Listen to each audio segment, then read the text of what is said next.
Hey, Austin. Hey, Rocky.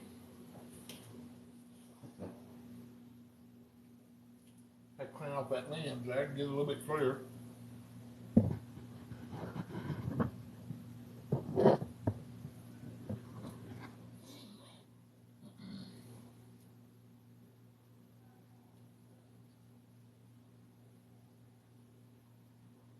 Pretty good, Austin. What about you? Hey, MC.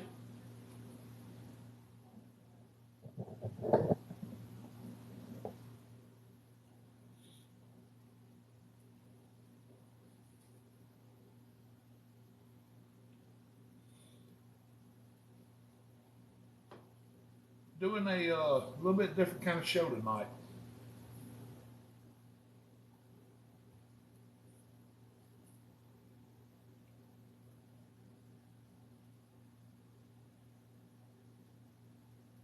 Well, great.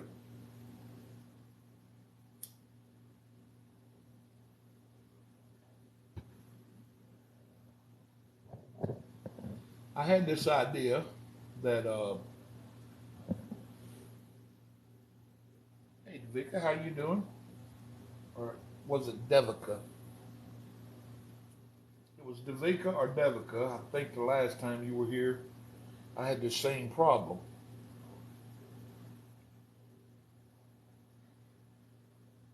And I really don't want to mess nobody's name up.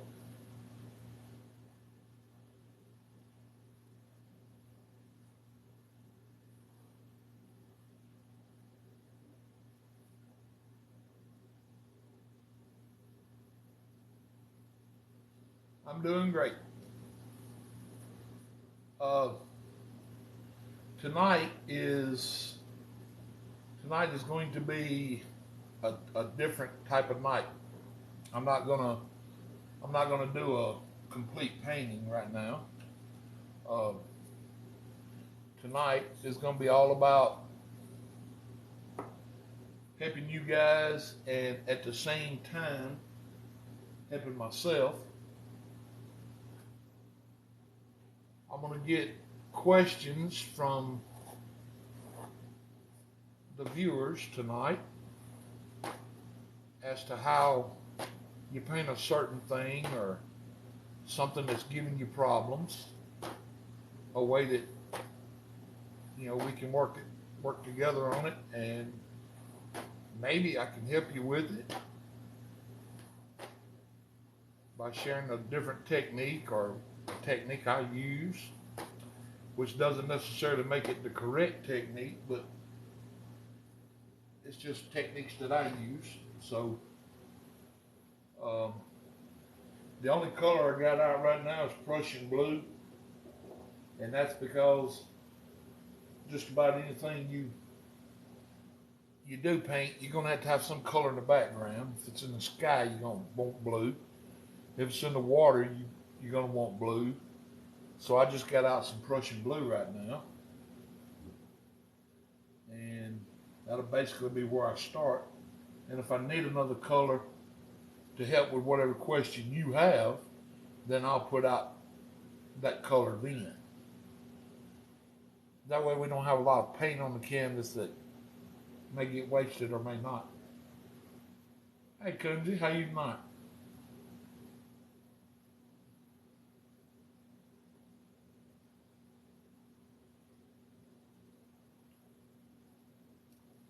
And within a few minutes, if nobody has any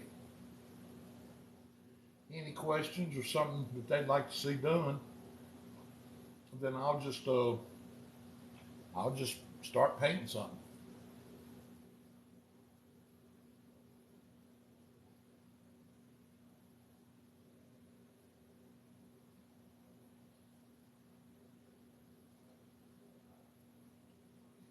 Oh, okay. Well, good deal, Kunze.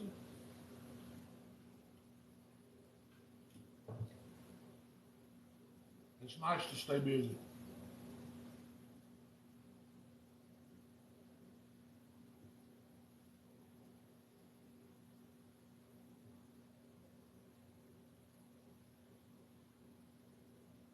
Hey, Rod, this may not have been the best idea I ever had, since how most of the people that watch me are painters already anyway, so I don't know.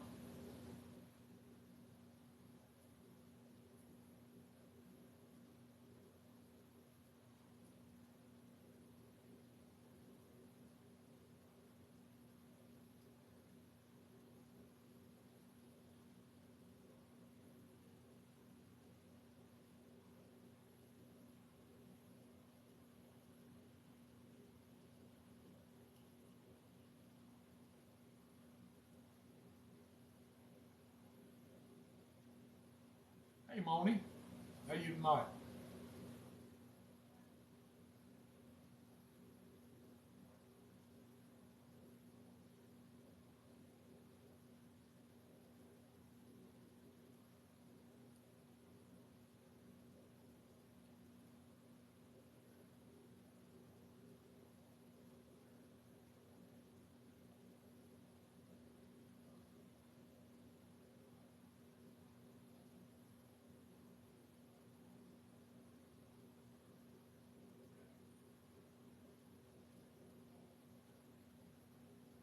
I guess it wouldn't be a bad idea to go ahead and put a sky and some blue on the bottom that can be water or can be whatever we want it to be, depending on what kind of questions we get asked. So I'll go ahead and do that right quick. And before I do this, does anybody have a question on how you do a sky?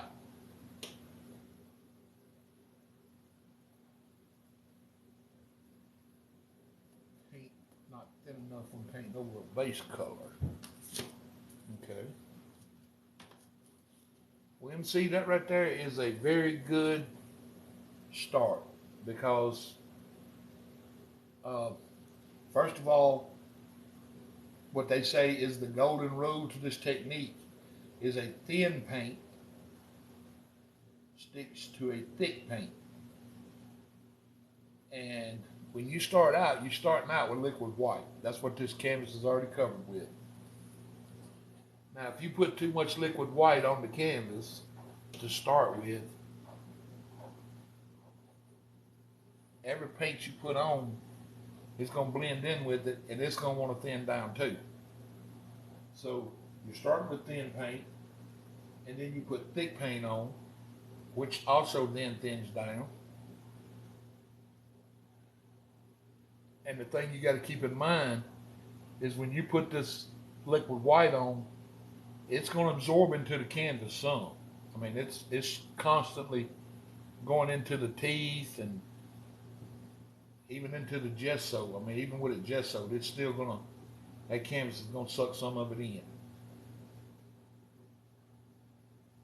So what you want to do is when you first start,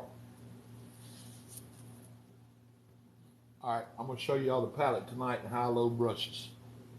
This is part of the whole process.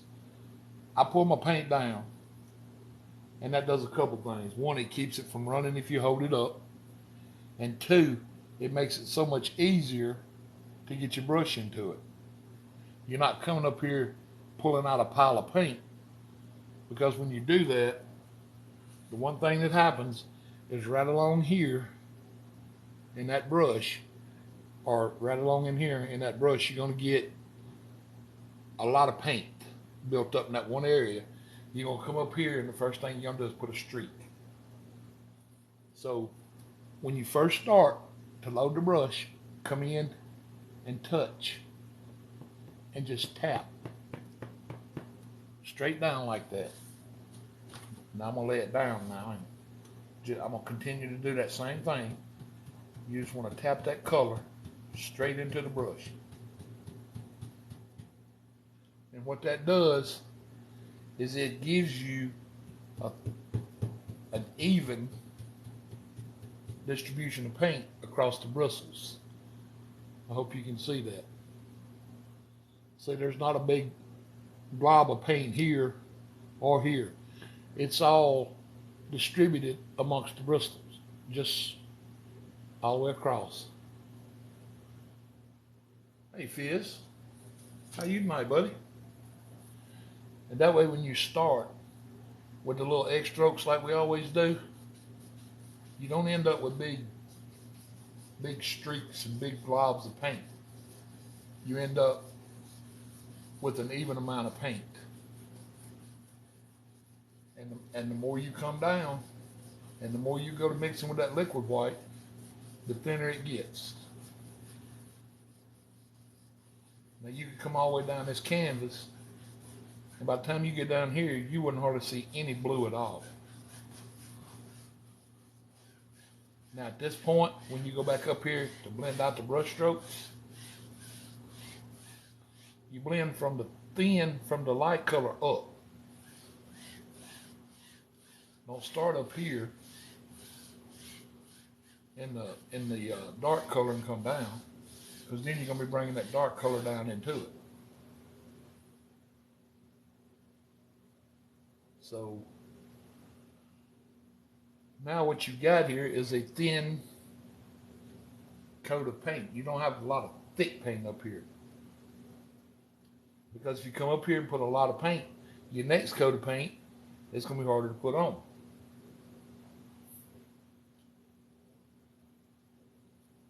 Just like we loaded that brush just then, we're going to load it the same exact way.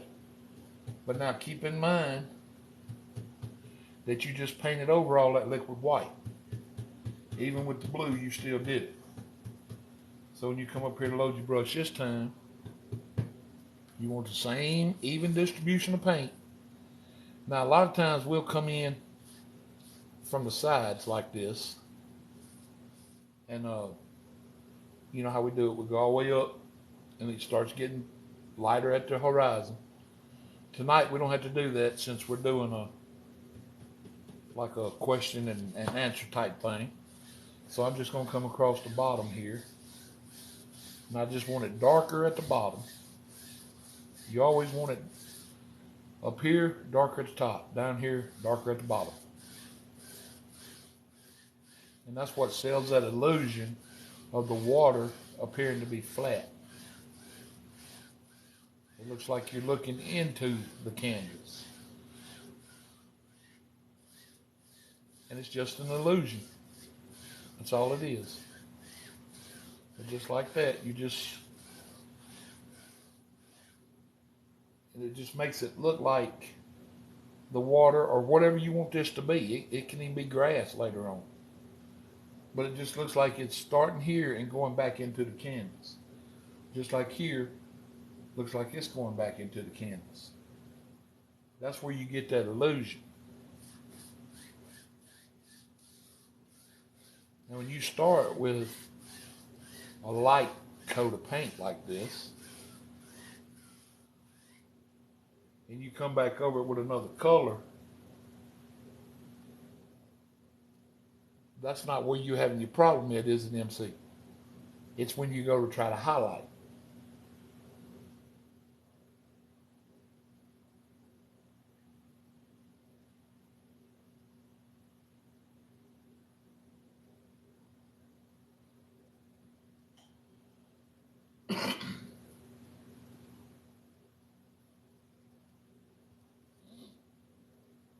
Okay, what is the one thing that's giving you the most problem when you're trying to highlight what?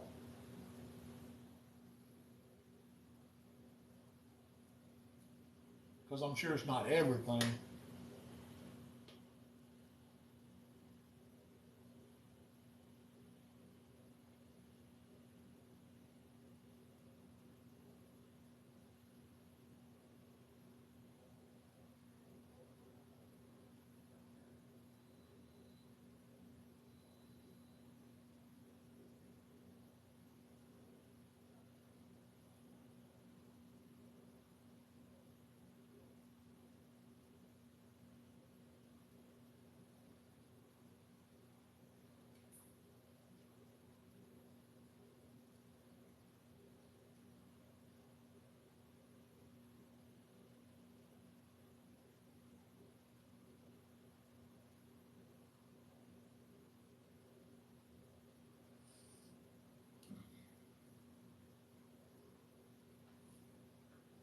Yeah, Ken. The party can start now.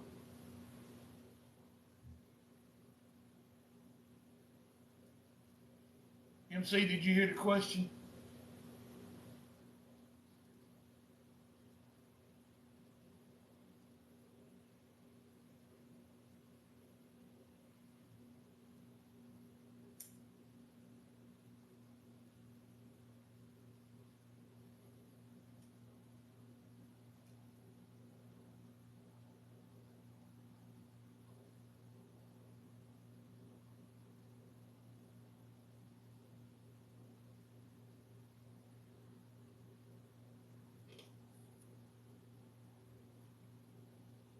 Okay, I don't know what happened to MC. He had a question about highlighting,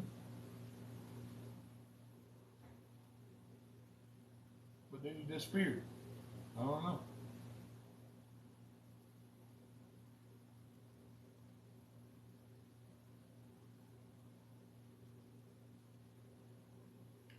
Right, it don't always stick. But my question is, on what part of the paint is giving you the most trouble? Is it your highlight sticking to a mountain? Is it sticking to a tree, a bush? What exactly is giving you the most trouble to get your highlight to stick on what?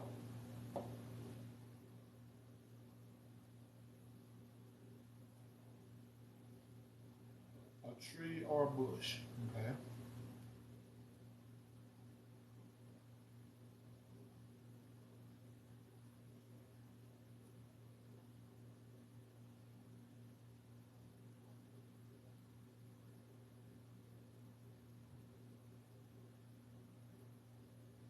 All right. That being the case, I'm gonna come over here and I'm gonna grab me some color now. I'm gonna put out just a tad bit of cad yellow.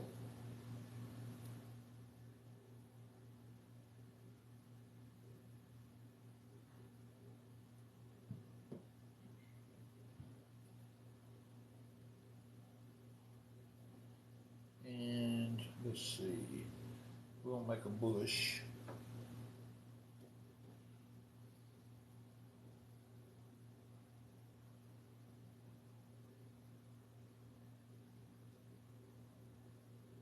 And I will put out just a little bit of Van Dyke Brown. Came across your live. It asked if I thought this was appropriate for TikTok. Huh. Well, I wonder why it asked you that, Willie.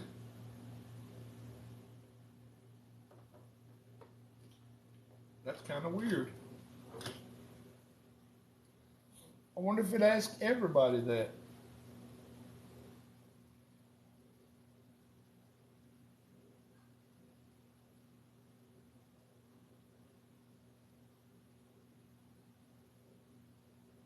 Hmm. That's wild. How did you how did you answer it?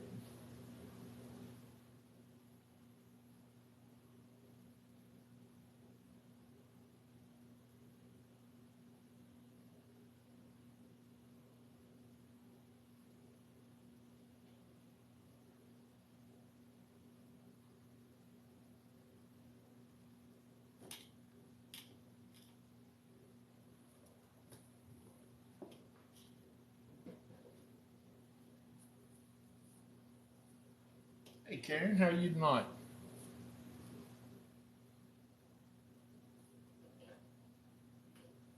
All right, MC, we're gonna work on you first.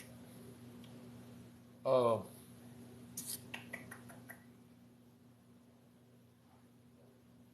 right, let me see here. How's the best way to do this? All right, tell you what I'll do. I'm gonna grab this little half round brush. Now I went and added some more colors. I added Van Dyke Brown, Sap Green, Cad Yellow, and Yellow Ochre. All right. Now, just like I had those other colors, the blue earlier, I'm gonna come into each color. I'm gonna go ahead and pull it out flat, just like the other color was. Willie Wonka, how did you answer that question, by the way? I'm curious to know.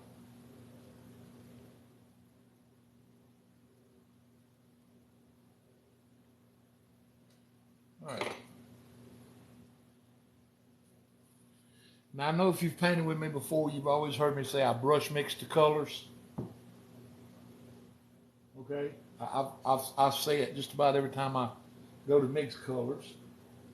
And I say I'm gonna mix these colors right on the brush. All right. When I say that, what I'm doing is I'll take some of the green and I'll just come in here and pull down a little bit of it. And then I'll go over into my brown and pull down a little and just mix them like that. And then I'll tap. Now what that's doing is it's pushing both of those colors into the bristles. Just like it's just pushing them right into the bristle. And that was a straight down tap, straight down, just like I did the blue. And that's just to get that little even distribution of color across the bristles. And let's just say we want to make, I'll do two. I'll do, first I'll start out with a tree over here. Okay. You always want your tree, you want your base to be darker at the bottom.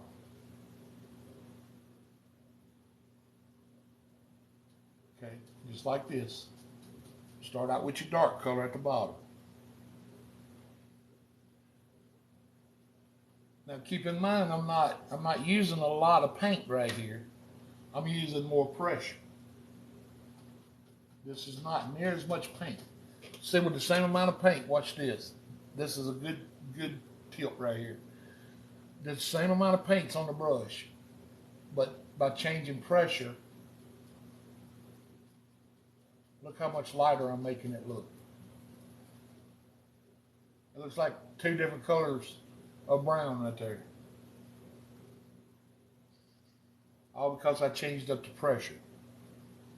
So with a little bit of paint when you first start, like on your tree here, you want to use more pressure, but you want it to get lighter up at the top. But use more pressure on the first go round of color. Okay, now let's just say that's a tree. I'm gonna pick up my scrap liner brush.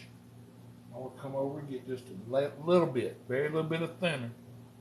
Come up here in that same color. And then I want to just come up here and just give it the indication of a little trunk. I'm not really worried about the trunk too much right now. But I want to put one in there just to show you.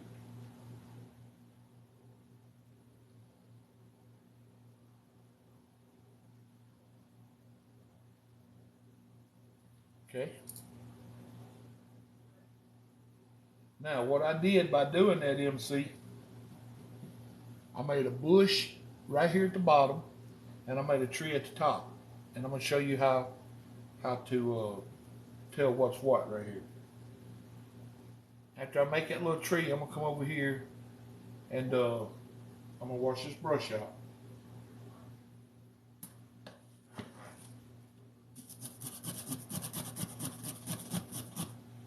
All right, then you just dry it off on a paper towel. Now here's the trick. When you come back up here to mix the colors, let's say I want my tree to be green, and well, I'll show you the bush when we get to it.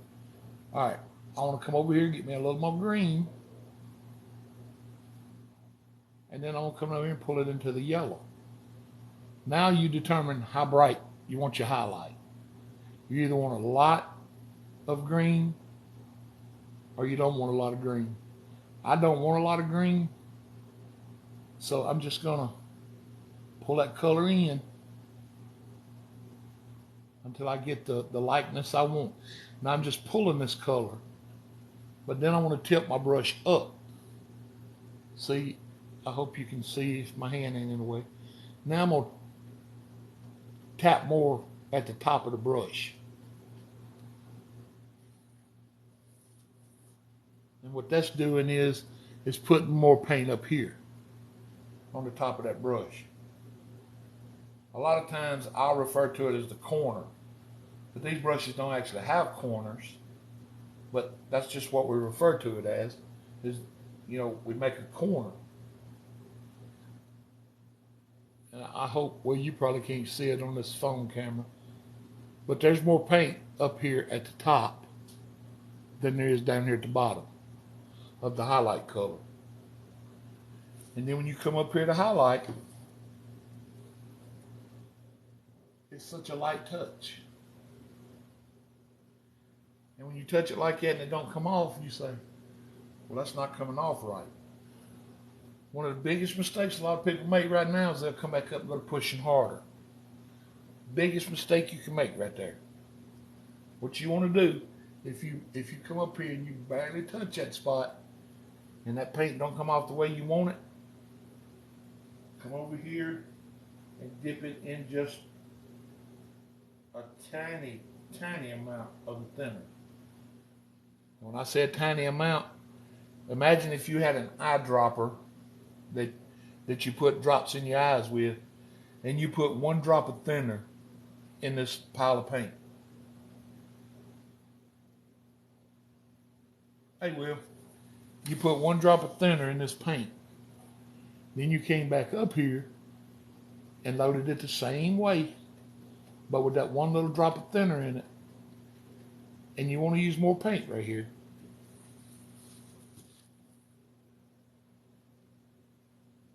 Now watch what happens when you come back up here with the same pressure.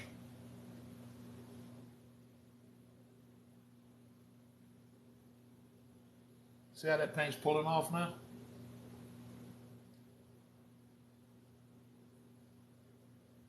Oh, cool, Will. Tell him I said hello. That's awesome. All right. Then you want to come back down here, load the brush up again. Leave you a little dark space in here. You come back, and it's just a very light touch. Very light.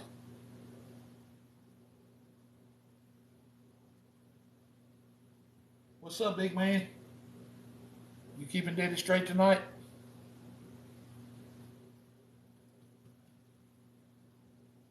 And then just continue doing that, MC. If you feel the paint's not coming off, you can go back and tap and get you a little more paint. But keep this brush loaded. He's giggling. Awesome.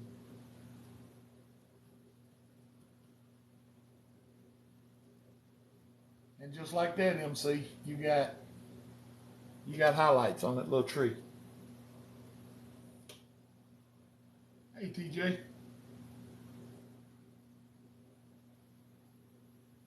You ain't missed much, Austin. All right, now what we're going to do next, MC, is I'm going to come over here to my yellow ochre, and I'm going to load it the same way. Just loading the top. What we'll kind of call the corner. Can you move the camera so we can see the tree?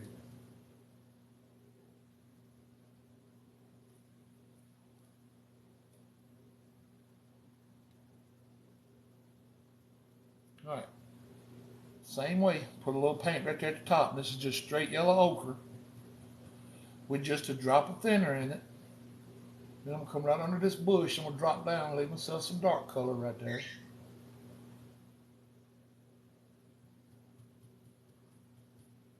And then just come up here. And now it looks like a little tree with a bush under it. Let's see here. Can you move the camera so we can see the tree?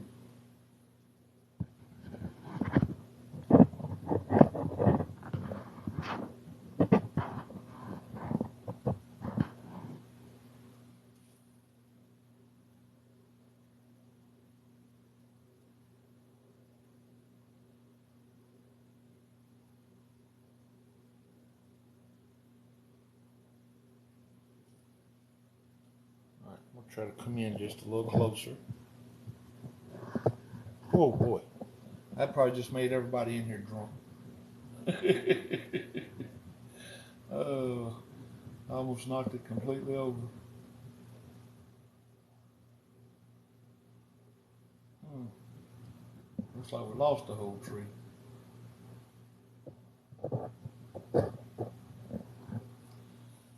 I hate moving this camera. It's such a pain. I'm trying Society. Skirt Society. I am trying. Believe me. Thank you, Austin. Well, crap, now I got further away from it. How did that happen?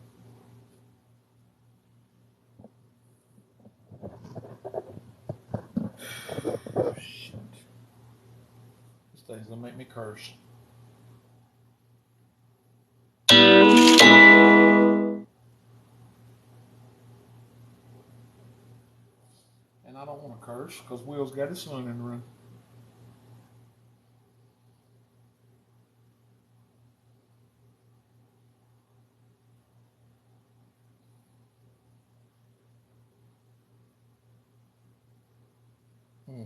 I don't know what angle I need to be at here to get it to where you can see it. I haven't cursed yet. I said shoot. Because I know Will's got his son in here.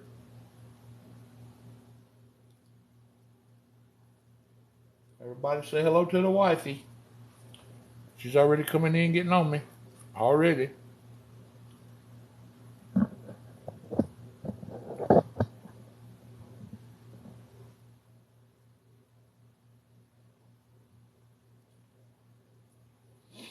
I really could use a cameraman.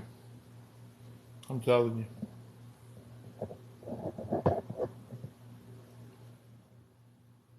you. I bet Skin Society's thinking, I won't ever mention Cameron to him again. Oh, Lord. Skirt Society, I'm sorry. How's that? I see the tree.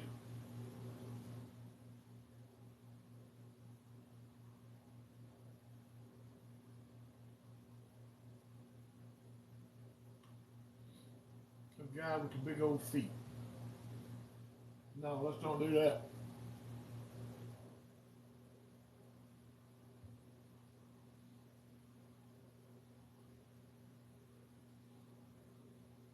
Skirt Society, did that help any? Or do I need to keep trying? Because if I need to keep trying, I will. I'm not scared.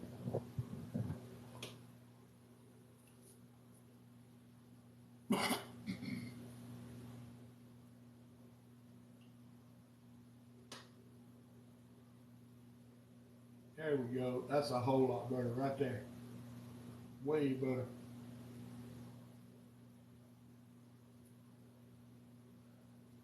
Okay, MC, before I started bouncing the camera all over the place, you said something about your problem was loading the brush. Does that mean that you just learned something, or do I need to? I mean, I don't understand what happened. Did I just show you how I load the brush? Did that help? Or do you think you'll still keep having trouble? Or did we just figure something out? Because that's the whole point of this video tonight, is if you're having trouble with something, I want to try to show you how I do it that might make it a little easier or help some. Because everything I do is not the right way. Let's see how you load your brush. Figured it out. Awesome. See, that's what it's about right there.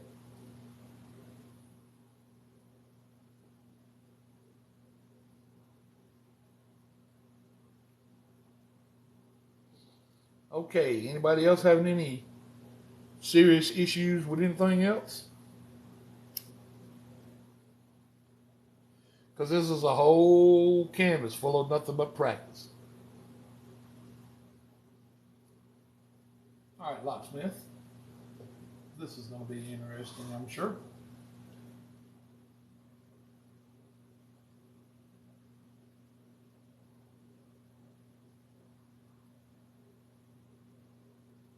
How do you condition your brushes? Okay. That is a video that I'm going to do probably, I'll tell you what, I'm probably going to do it tomorrow. I'm going to do a video on how I wash my brushes and how I condition my brushes. And it's just going to be dedicated to just that. Because I think it was MK asked, and a couple other people have asked, how do you condition the brushes? And I said last night, I guess it was after you left, that I'm going to do a video on just how I wash my condition my brushes. And I'll do that video tomorrow.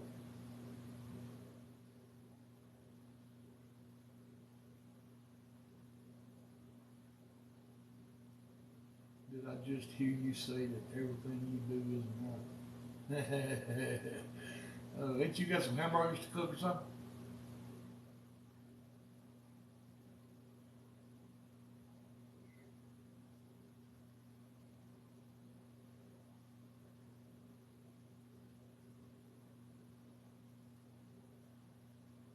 Well, hop a plane, buddy. We got an airport right here in town. You land right here at your local airport. I'll come pick you up. We'll feed you. We'll paint. Then we'll get you back on the plane home tomorrow. Or Monday. We'll spend all day tomorrow washing and conditioning brushes. I could use the help.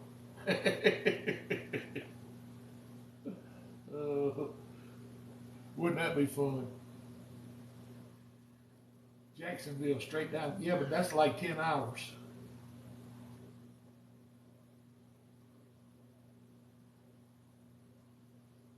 9 or 10. How far are you from New Smyrna? Because it took me 12 hours to get to New Smyrna. I want to say it's like 3 hours from you to New Smyrna. 2.5, okay. Yeah, so you're about 10 hours from me then.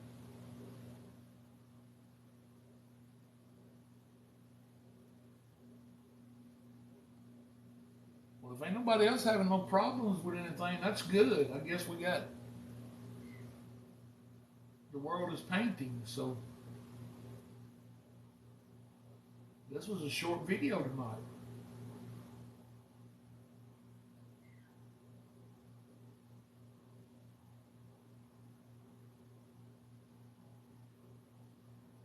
That means I'm gonna be able to just shut down early and go eat.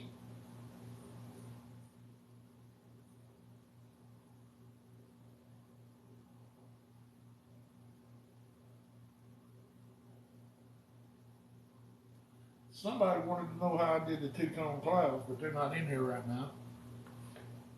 Or they didn't ask. I can't even remember who it was now.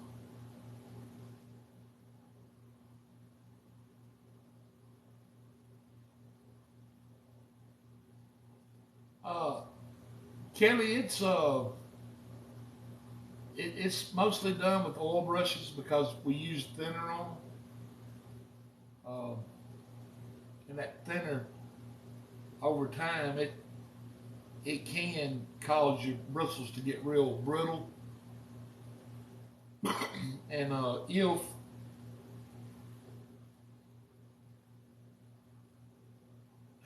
like I'm assuming you're doing acrylic or watercolor, I would think.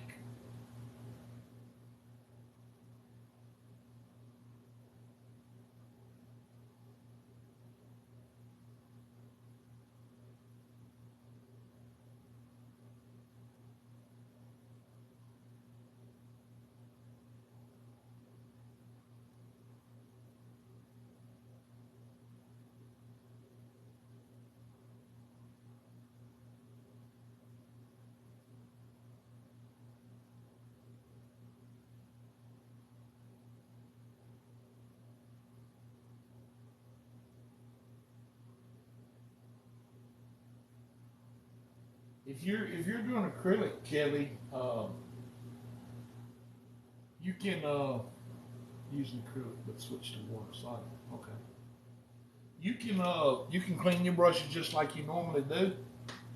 And one of the things that I've seen people do, and I did it for a little while when I was painting acrylic, is once I got my brushes wet and got them to the point to where I cleaned the paint out of them before I dried them, I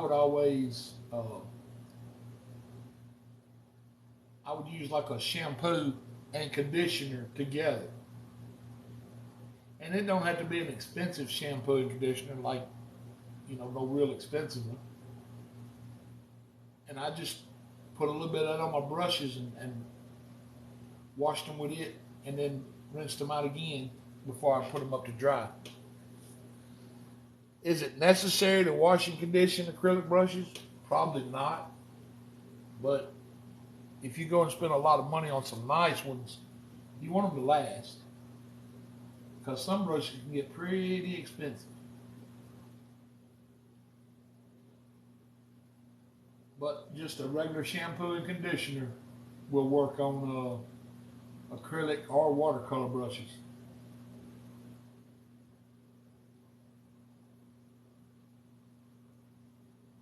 It's totally different for oil because we can't get water on our brushes.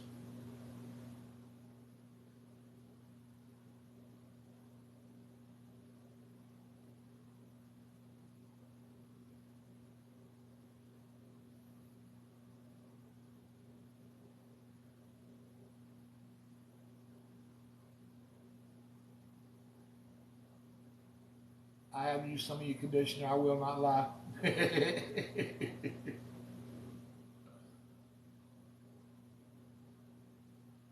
You had the good stuff too.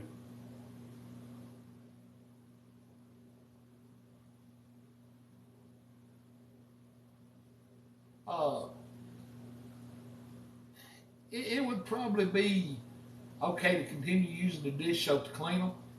The shampoo and conditioner is basically just that conditioner just kind of helps the bristles stay kind of soft. Most of them are made out of polyester anyway. Uh, they're synthetic bristles, so water and soap's not going to hurt them as long as you try to form them and keep them formed in their shape. The biggest mistake I made right off with my brushes when I started was I'd always stand them up to dry or leave them in the jar of water standing straight up on the bristles and it would bend them. So that never helped me.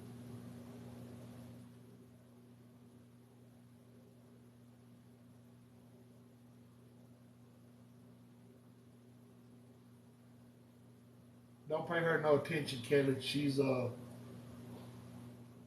forever giving me a hard time. Thank y'all for the likes and the follows and the shares. I appreciate that. And for anybody that's in here tonight that's new and this is your first time watching me, uh, I have a YouTube channel. It's called Painting with Harold, or Paint with Harold. I think it's Painting with Harold. And I have 900 and I think 910 or 11 subscribers. I'm trying to get to 1,000 by October the 14th, I believe it is. So if you will, go over there and check out my YouTube channel, and if you like it, give me a subscription, because I have over 200 how-to videos over there, and they're step-by-step tutorials, most of them. And I really could use the subscribers, and I appreciate anybody that can help me over there.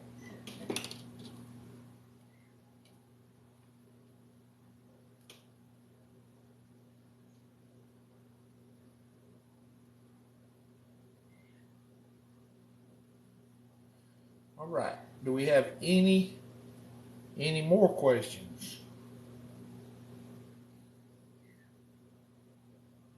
Is anybody else having any problems with anything else? Thank you, Kelly. I appreciate that. I've got a link to it in my bio.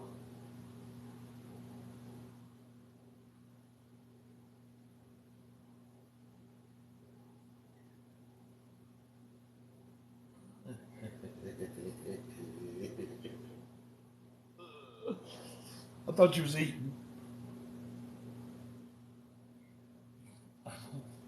I know you're not having problems with birch trees. You don't even paint, so. I've been trying to get you to paint, and you won't do it. Painting is one big problem for me. It took me a year to paint an ocean scene.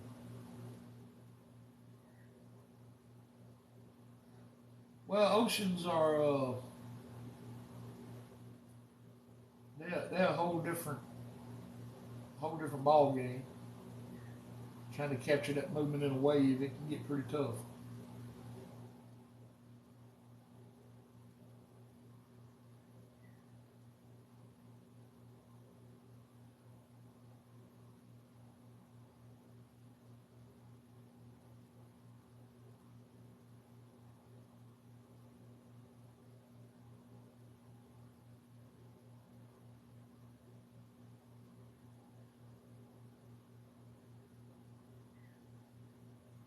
Plus, acrylic is kind of hard to paint with, and watercolor's even harder.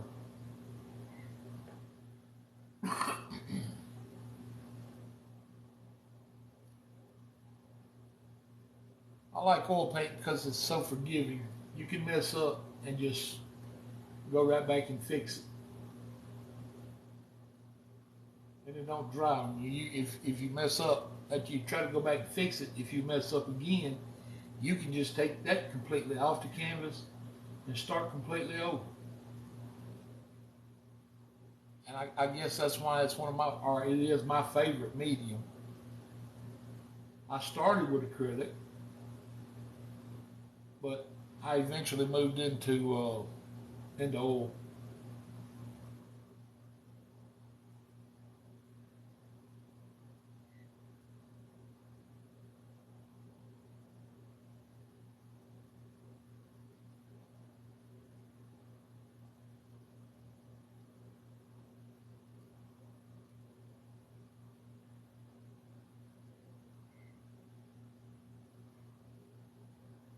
All right.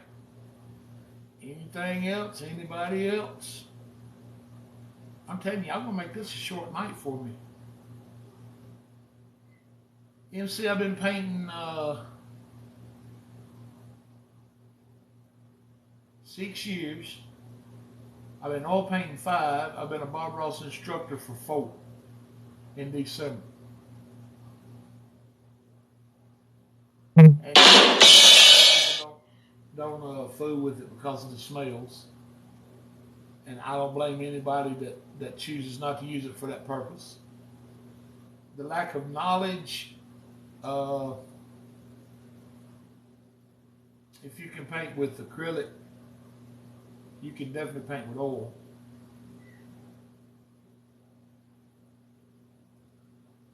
You start out with a medium called, liquid white or liquid clear, and you just add paint to it just like you would acrylic after that. Only thing is blending's easier, and you don't wait on it to dry. You can just paint right over the top of other paint, especially in the wet on wet technique. But now if you're trying to do realism, you kind of have to block in colors and let it dry, and come back and block in colors and let it dry.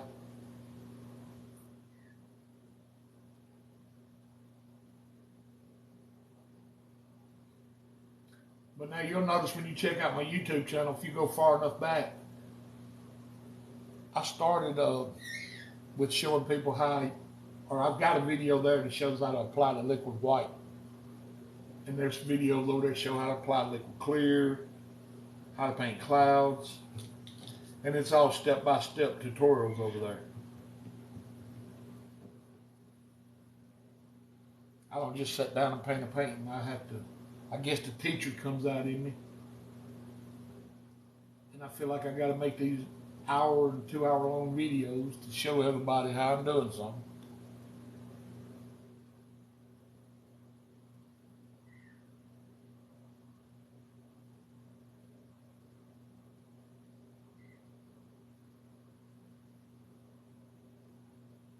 All right, we're down to 10 folks, so maybe nobody has any problems tonight. That's good.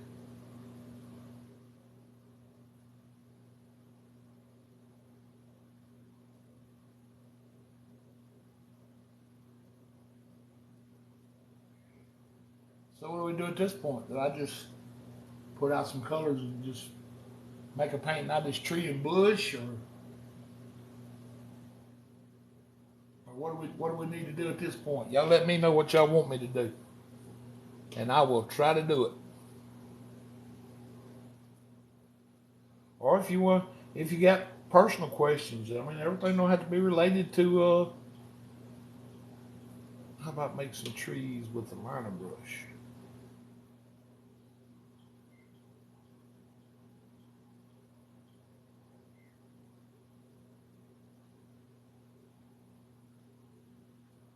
Uh, you talking about make the entire tree with the liner brush, Rod?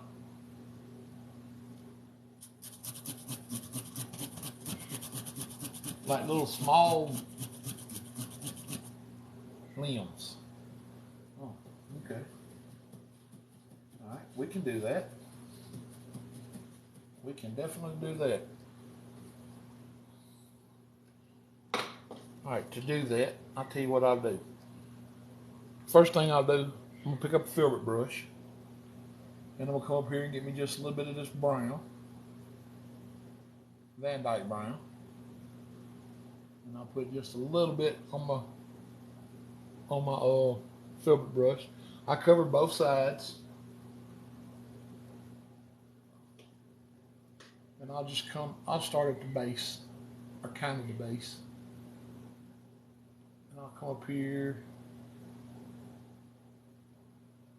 And to get a sharp point at the top, you just ease off the pressure a little bit.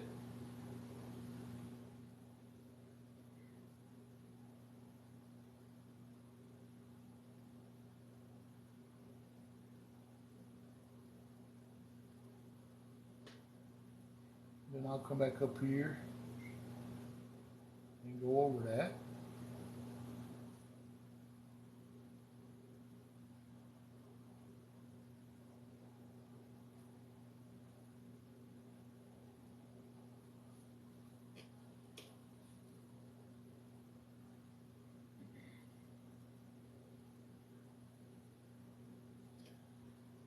Till we get it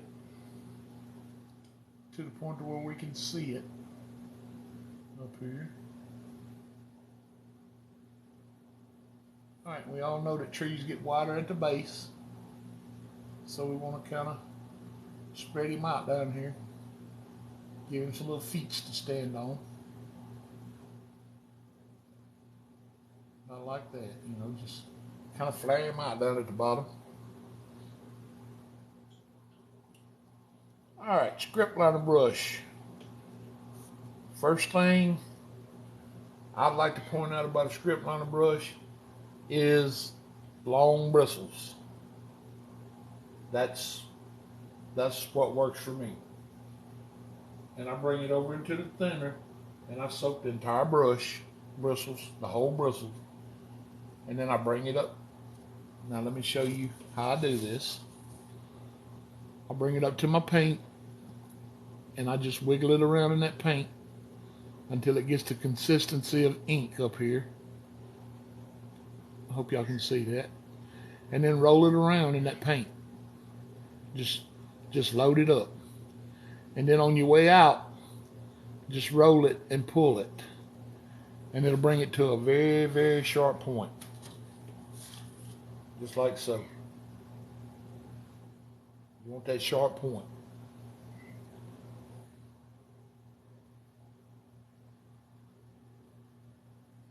Now what I do is I kind of figure out where I want my first actual limb to come out. Let's say you want it to come out of your tree about right here.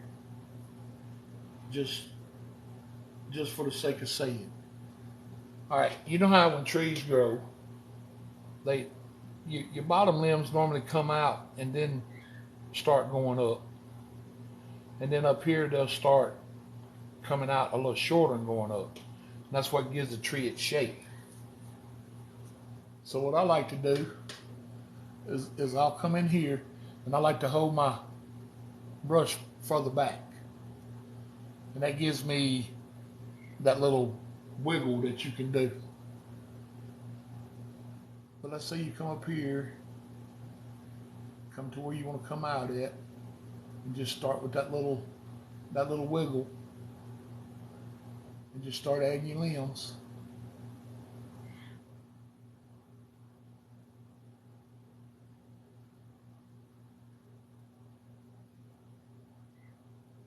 Now this paint's thinner, of course, so it's gonna appear to be a little darker because it's sticking over the other paint that you just brought on. Yeah, Rod, pretty much using the tip.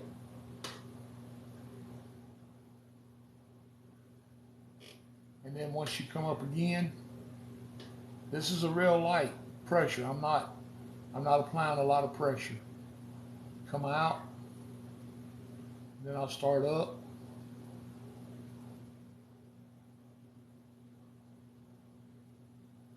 And the one thing you want to avoid is letting them look like deer horns. So bring you one out on the bottom too. Let them cross over if they have to. That way you don't end up with deer horn looking limbs, like the rack of a buck, But now if that's what you end up with, remember you're gonna come back and you're gonna add leaves over most of the time. All right, so then I will start coming down this way. Go ahead and fill us in, and then as you get closer to the top, you start coming out. Just get a little shorter.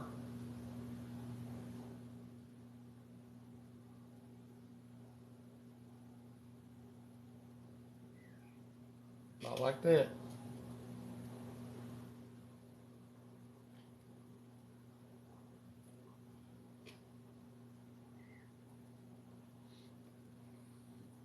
And then come up here at the very top and just come out. And that's what gives you make it real skinny at the top. And then you can come out and just start working your way on up to the very top. And a lot of times you'll want to avoid coming out at the same place.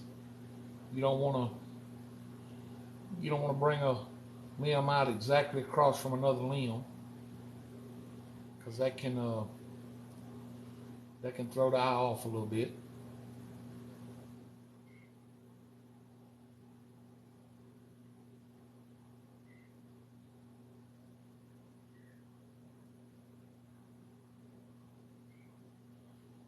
And then the more limbs you want in your tree, that's entirely up to you.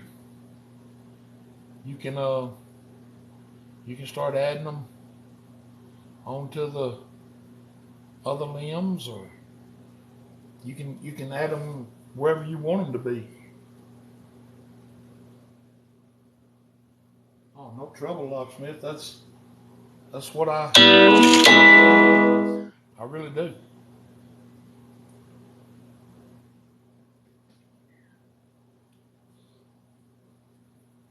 Now, if you really wanted to, if you want to get in there and really get technical with it, like right here at the base of your trees, your limbs where they come out, come back up here and give them a little thickness. That way it makes it look like there's enough limb here that it's got enough body to it to hold that weight up out there. And you just do that by adding a little paint to it here and there.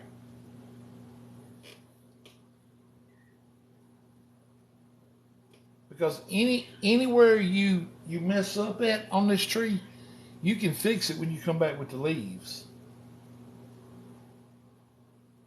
Well, thank you, Kelly. I appreciate that.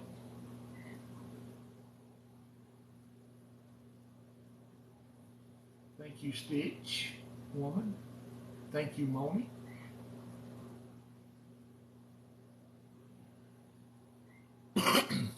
And then let's say, for instance, you want to go ahead and make this a leaf tree. You wanted to add leaves to it. Okay, there's a couple ways you can do that. A real effective way that I've found, and it's not very hard to do. Let me show you how to load the brush for it. All right, I'm gonna come over again like we did earlier into the green, but this time I got the brush laying horizontal, flat. And I'm just gonna come over here and pull through some of this green and just tap it like so. Tap it right in the bristles until you get the same amount of green all the way across. Then I'm gonna come right over into the brown, and I'm gonna do the same thing. Just brush mix them right there, just like that. Now don't forget that we did add a little thinner in here. So that's why you want to go up here and pull down some of this new brown to thicken this up some. Okay.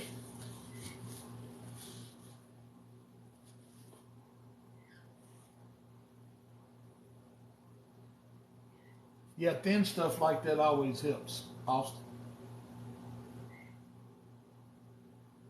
Oh, come on, guys. Y'all gonna give me the feelies again.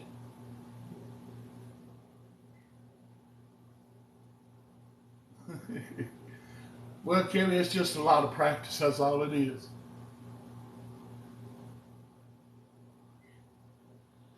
All right. Now we got the brush loaded with those two colors. It's just brown and sap green. Keep in mind that if you come up here and you tap straight, just like this, with that brush laying long ways, that's the kind of mark you're going to get. You're going to get a long, flat mark up here. And that's not what you want. Come up here and turn that brush, like if it's flat this way, just turn it. Come up here at the top, using just the corner of that brush, and just start giving yourself little tree shapes, just like so. Now, you start running out of paint, go to your other corner. That's the beauty of it. You got two corners, two that you can use. And when you start adding leaves, if you want to leave some of the branches where they can be seen, just leave them. They're there. Then load your brush up again, same way. Come down here, or come back up here, and the same thing. with the corner. Just give yourself indication of little leaves out here.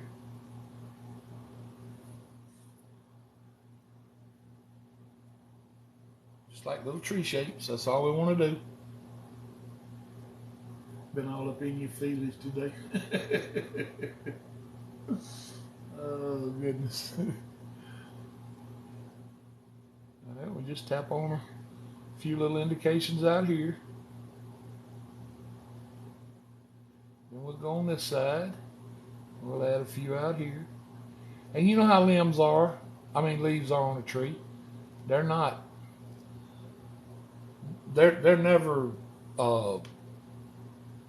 in a pattern.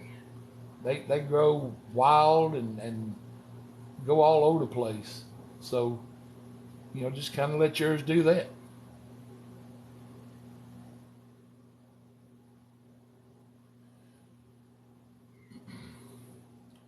And then bring some over the trunk, because that'll make it look like limbs sticking out towards you this way.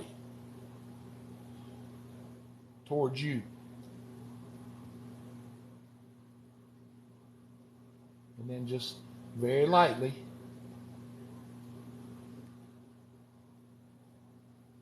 And y'all probably sitting there wondering, okay, well, why don't you ever do trees that way when you're painting? Well, because if I sat there and did every tree in my paintings this way, can y'all imagine how long I would be online that night?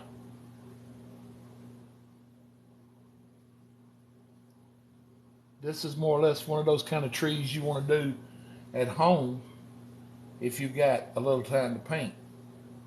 This is not like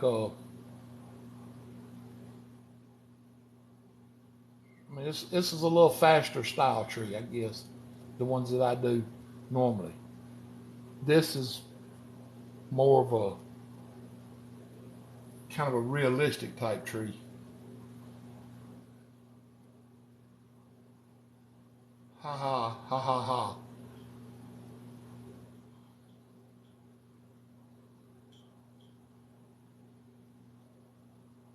She's so funny, y'all. She is so funny.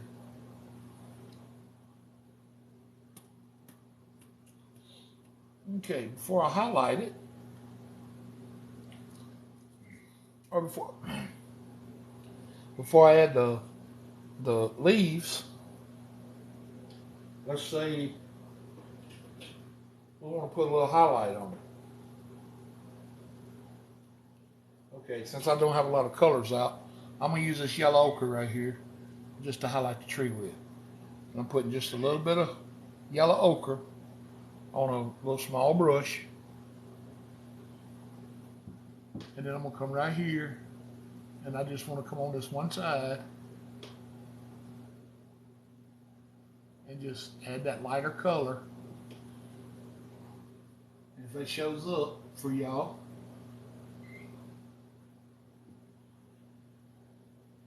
now, if I could put some white out and really show you, because normally I add a little white to my highlight.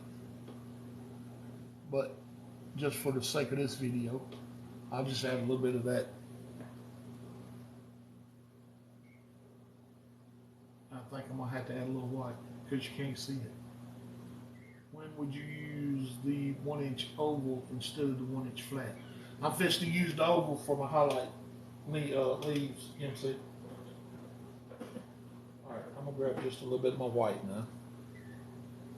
Put some of it out.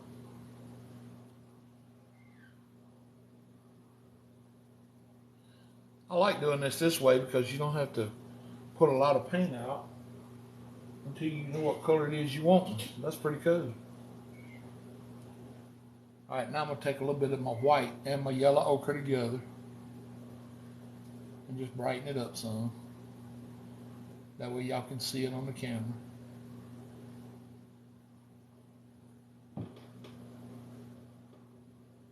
Make me burn these burgers. Oh, don't burn my burgers. Alright.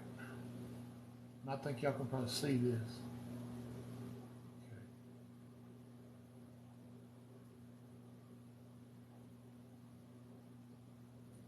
Okay. Alright. You can see that highlight color right there.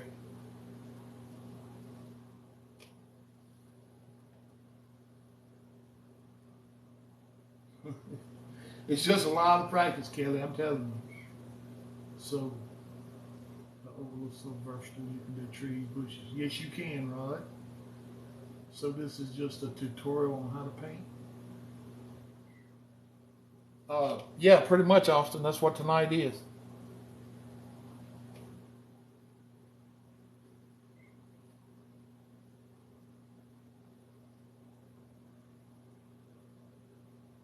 Okay, can y'all see that highlight on that tree at all now? Because if you can't, then y'all probably not gonna be able to see the next step either.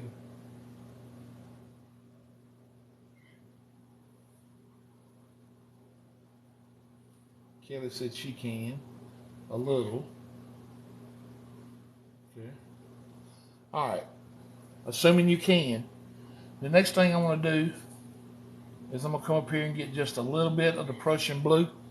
And you can see how much Prussian blue I got right there on that brush.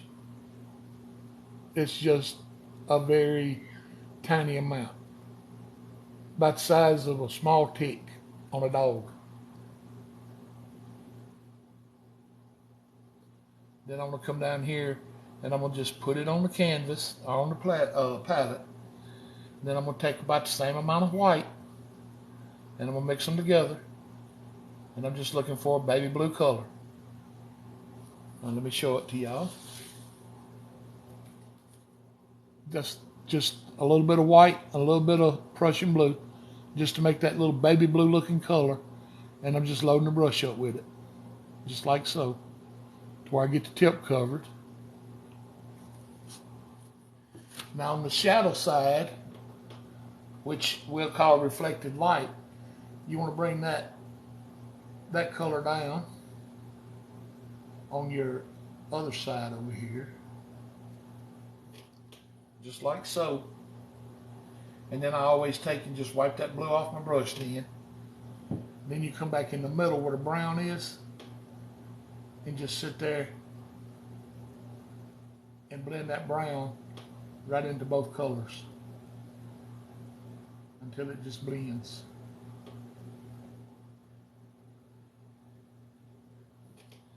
And with that little bit of reflected light there and the highlight on this side, it gives your tree that roundness, that three-dimensional look.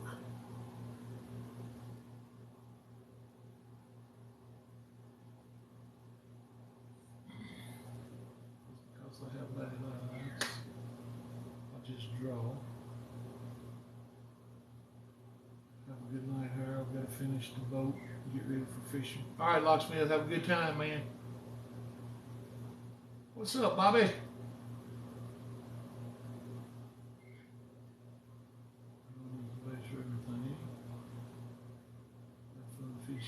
All right. Did the blue even show up at all? I'll add just a little bit more in case it did.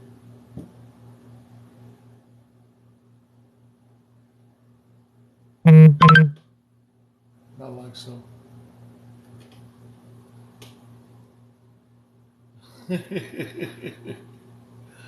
Oh, Bobby, tonight we're doing I'm doing a question and paint session to where if anybody's having any problems making anything or doing something a certain way, I'm just showing my technique on how I would do it to kind of help people out with some issues they may be having.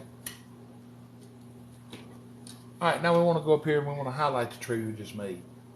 And for that, I'm going to come over here and get just a drop of thinner again. Always get that little drop of thinner. Then I'm going to come right up here into my green again, just like I did earlier. And then into my cad yellow again. Same technique as earlier. But now let me show you how I load this oval brush.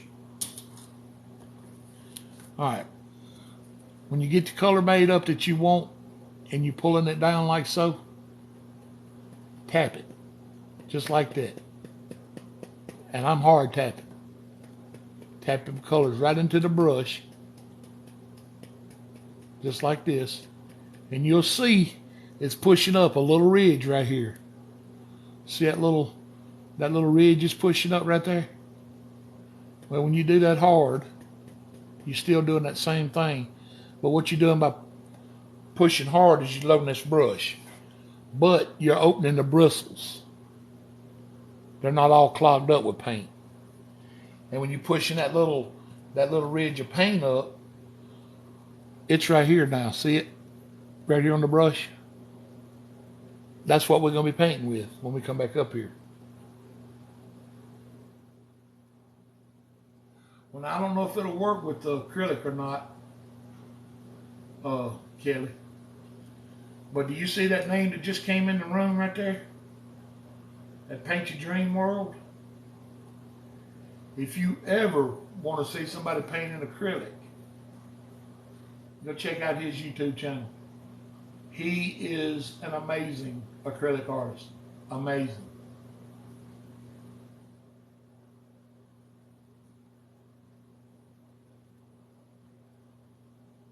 Oh, God. Sometimes he's pretty good. Other times he comes in here with stuff like paint a cactus. See how he just did that? After I just bragged on him, he comes in here with some paint a cactus.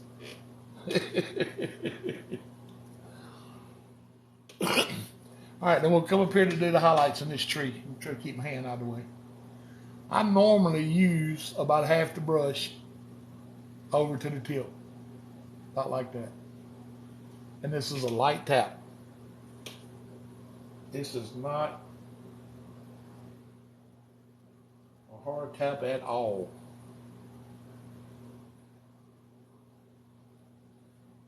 So we get a little bit, load it up. All right, and I'm not gonna, well, yeah, I will. I was gonna say I won't take my time to do this, but I will. And you want to be sure to leave some dark color up here.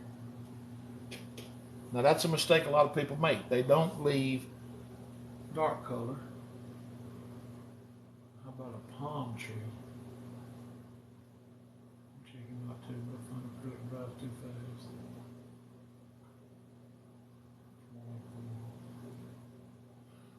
Oh, I got you now. You talking about the water-soluble oil paints. The water mixables is what you're painting with. Okay. Yeah, you're right. They do.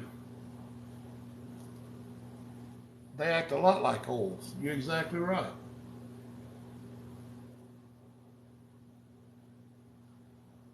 All right, and all I'm doing is just tapping this brush, and it's a very light tap.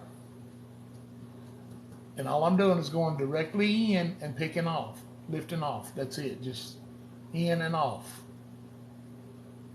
That's it. You don't want the brush to slide on you or do anything crazy. You just want to go in, touch it, and come right back up. Just like that. Now I know when you're going a little faster with it, it makes it look like we're tapping it hard, but we're not. It's the same amount of pressure. It's just that once you've done it for so long, you know the amount of pressure to use.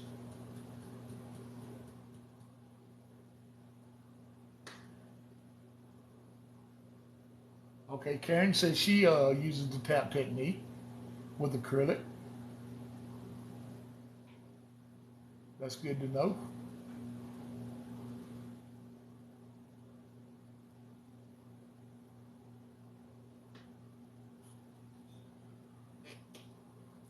Well, there's several people that use that paint that you're talking about, Kelly, and they all say the same thing. Well, Bobby said he taps with acrylic, so if Karen and Bobby both do it, it must be working. Tap out, yeah, right.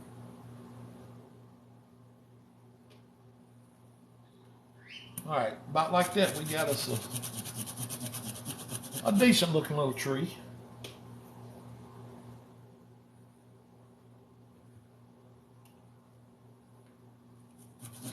But now when you go to highlight it, you can kind of pretty much use different colors. I'm just using what I got out tonight just to show you about how I do it. Well, there you go, Bobby. Tap that screen. Completely, just tap it till you completely tap out.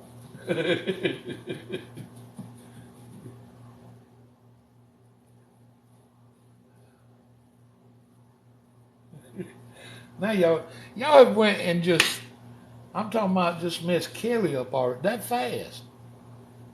Now y'all got her saying cactus. Wow.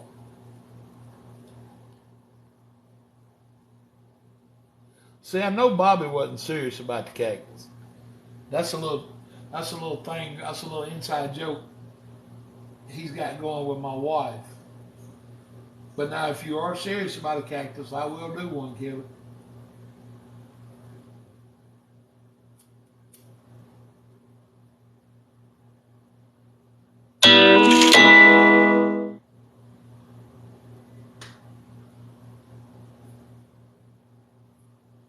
Okay, yes, do one. All right.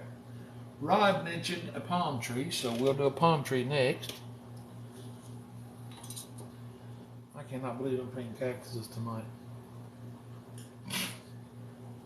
But hey, I got myself into this.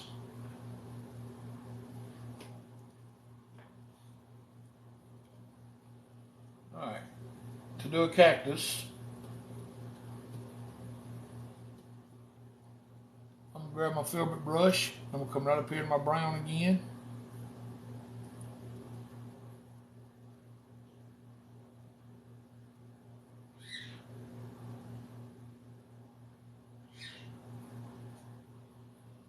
All right, all I got on here is just straight Van Dyke brown. Yeah, I know you do, Rod.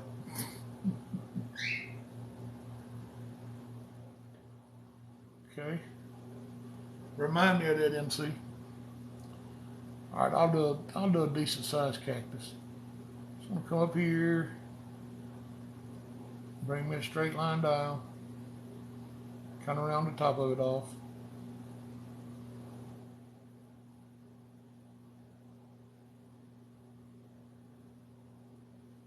About like so.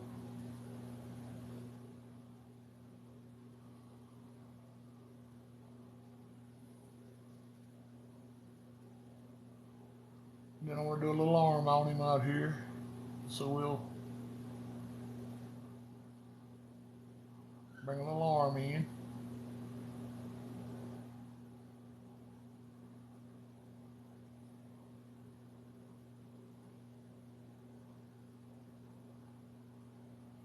Lord, it's Kayan. Where has she been? Or he? Where has he been? It's been so long. Didn't you tell me you were a male, Kayan?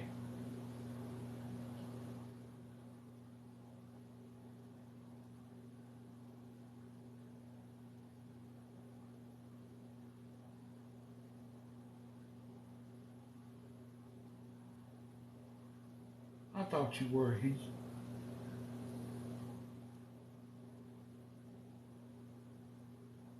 I'm glad to see you back. All right. Now, just like that, we got us the basis of a cactus.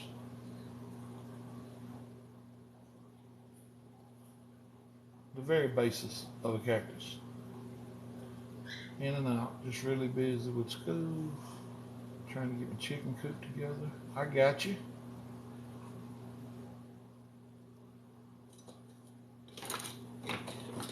Because that's not the only step, and you know it ain't, Bobby. Alright. Now I gotta find my little small, there it is.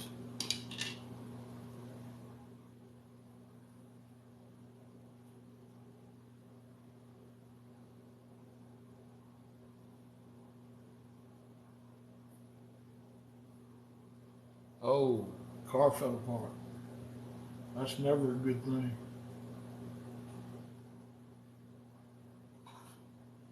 All right, so now I got me a little bitty small fan brush. I'm gonna come right up here in my green again. And I'm gonna come down into my cad yellow again.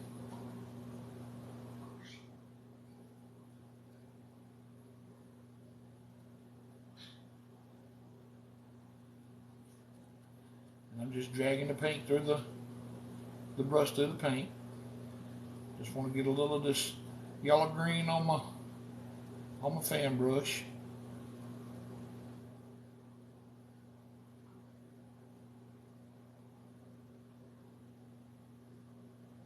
Yeah, that's always nice to be able to fix it yourself. You're right, Bobby. It don't. Nothing's forever. All right, now with the green on the fan brush, I want to come up here to my cactus and I want to tap it. Just tap.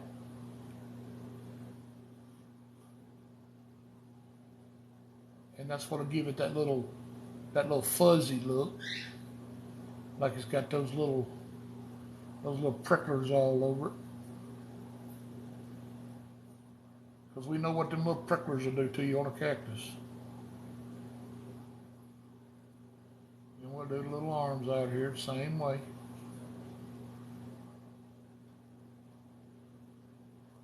Plus it gives us our little green color we want in our cactus.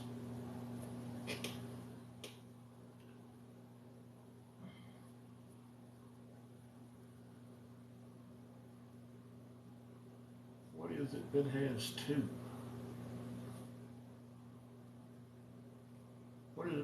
What that has two, buddy?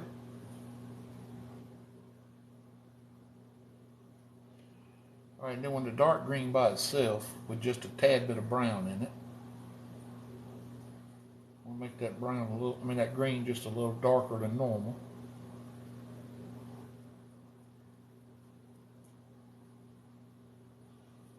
I want to come back up here and put me a little dark line through it, just like that. Kind of give it that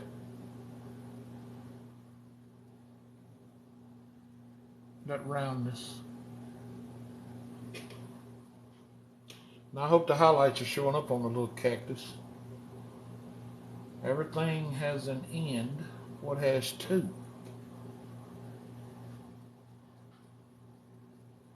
I don't know if I'm ready for this or not, Bobby. But what has two ends?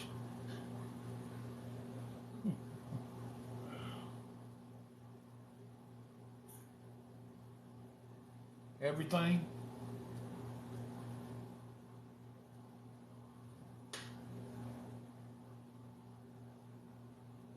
I'll go a little brighter with them so they'll show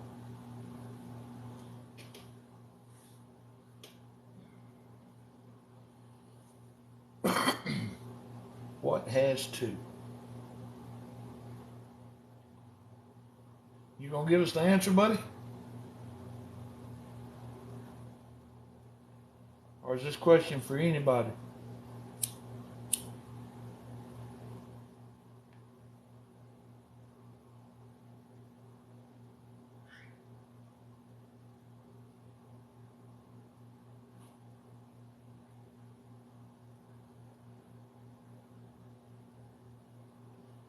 Well, everything has an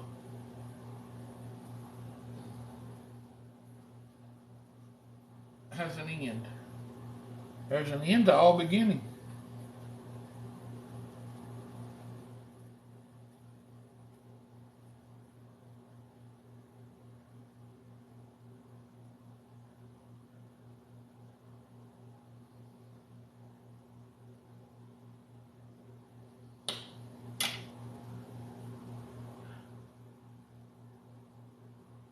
Hey, Vicky. Oh, goodness. A lot has come up. That's not good. Nothing bad, I hope, Vicky. Bookings.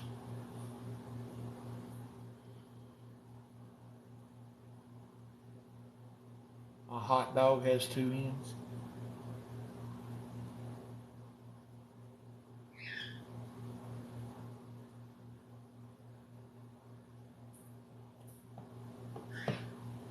Yeah, I guess it does. Two beginnings. Oh, all right then.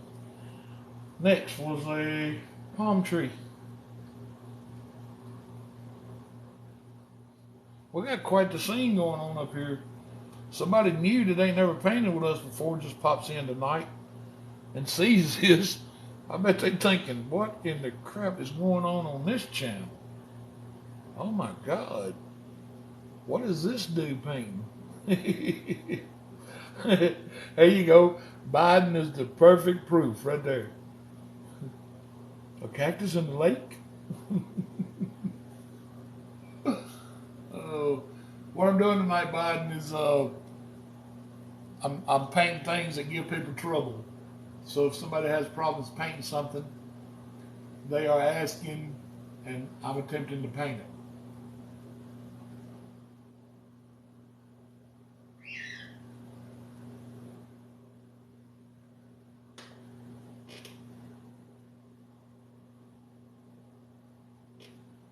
All right, what happened to Vicky? Do we need to have you in our prayers tonight, Vicky, or is it something that's gonna take care of itself, or at least let us know it's not nothing serious? I hope.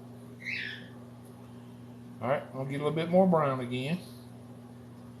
This time we're doing a palm tree for Rod, because Rod knows I love doing ocean scenes. She's back. Okay. Oh, kid showed up hungry. Okay, well, good. I mean, not good that that's a problem for you, but good that it's not nothing serious. Great.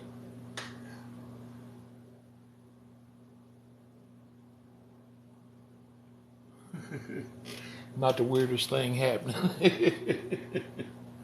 All right, good.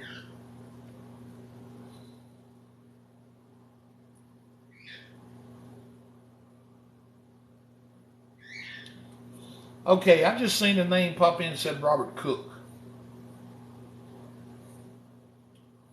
Is that the Robert Cook that lives up the road from me?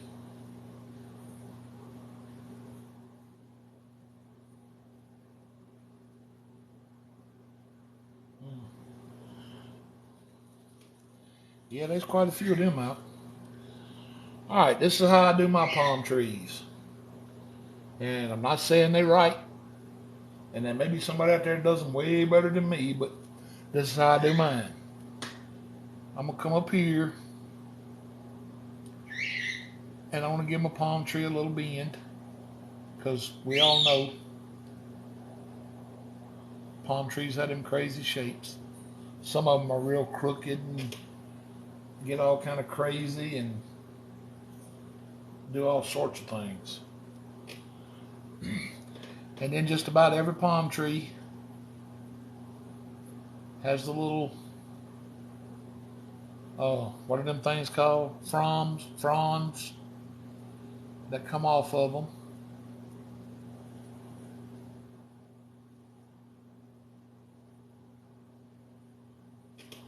I can't remember what they're called. Dinosaur necks. I like that. Never seen a palm tree in real life. Or a cactus. Oh, okay. Well, good. We can get by with anything tonight then. Just kidding, Kelly. All right. Now, I'm gonna highlight with my knife because I got some white out now.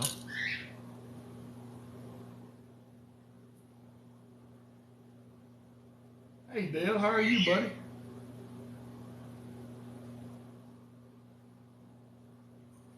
I watched one of your videos not too long ago on YouTube. I couldn't comment on it because I was watching it on my TV, and I'm not allowed to make comments on my TV. Or if I can, I don't know how. But I really enjoyed it.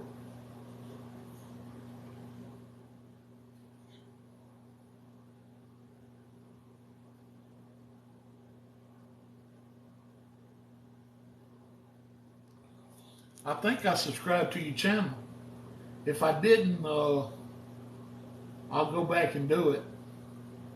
Because I know every subscription makes all the difference in the world on YouTube. I know that more now than ever. Because I need I need subscribers on mine to get to that 1,000. And I know when you're looking for them, it seems like they harder and harder and harder to get. And all I did was just add a little bit of white and Van Dyke brown together to get a highlight color. And I want to come up here and just kind of tap on the outside edge of my palm tree. I'm just going to just tap this color on everywhere. Because you know palm trees they have that roughness to them. Just relax the coat. Yeah, you did, Vicky. I saw that. I can't remember if you took me up to 6'10" or 6'11". I mean 9'10" or 9'11", but I appreciate it. Because this seems like getting to that 1,000 is getting harder and harder. I did, Kelly. It's in there.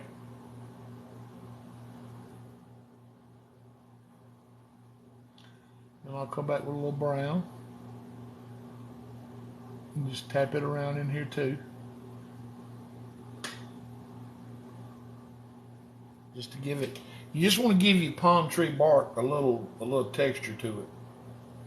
Most of them grow in that, they have that zigzag pattern looking stuff.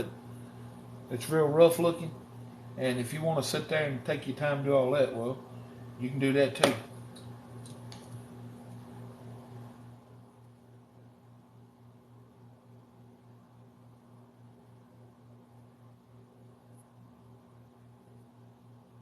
Add it to your videos on here. I may need to look into that, Vicky. I hadn't thought about that. Alright, I'll come up here now and get me some of my sap green color. I'm just pulling my fan brush through it.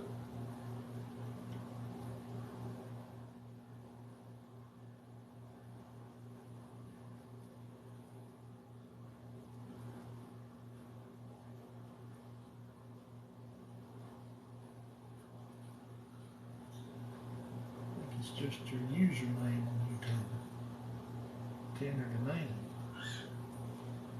Huh. Okay. Well, I'm sorry. I thought it was. All right, now I'm just going to come up here with this green color and just tap my little, I think these are called fronds. I can't remember exactly what they're called. Prawns or fronds or something. I'm gonna call them palm tree leaves because I can't remember the proper name for them. All right. I'm just using this green to go over the brown. I just want to tap me some out.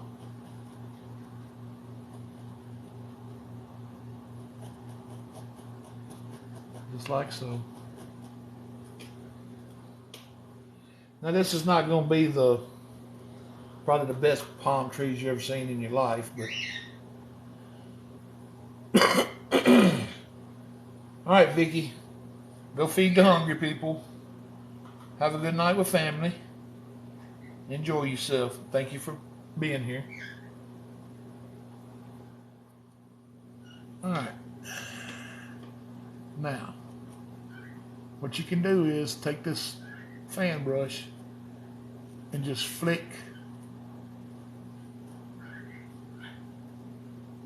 little leaves that grow on palm trees. Just kind of flick them out and down like so.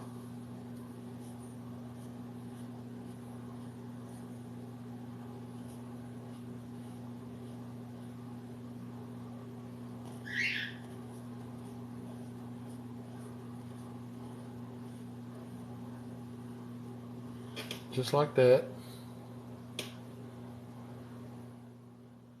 Well, thank you, Deb. I appreciate that. Frond is proper. Okay. Then I'm gonna come back over here in my lighter color, yellow and green that I've been using.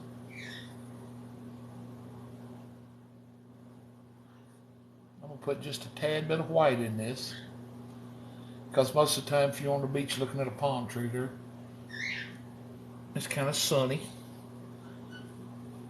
And then I'm gonna just come back up here and just touch over them a little bit with my highlight color. Just to kind of give them that little bit of brightness.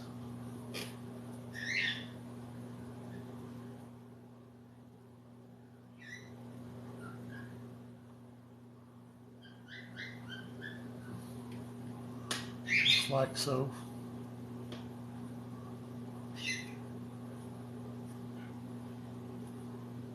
And this is just a little flick with the fan brush. That's all it is. Just a little flick. And then if you're real lucky, hey Mambo, if you're real lucky, you can find one of those palm trees that may have some coconuts growing up in them, about like so. You don't have to have many coconuts, just a couple. Then I come over here and get my brownish color that I highlighted my tree with, and I'll come up here and touch just a little light touch on my coconut, just to give them a little highlight where they'll stand out.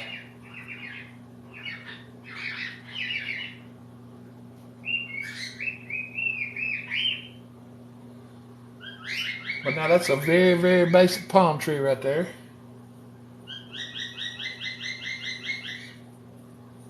And then if you really want to do that last one that kind of comes out the top up here,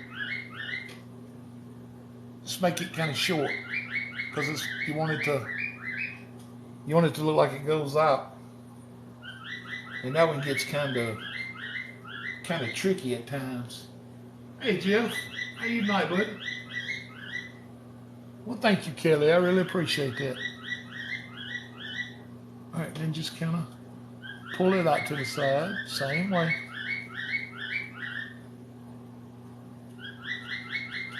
And then come back with a little highlight on it. Just little flicks. That's it.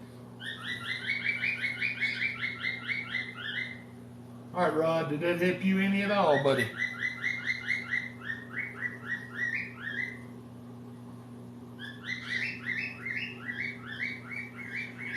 Truth be known, you probably didn't need no help, Rod.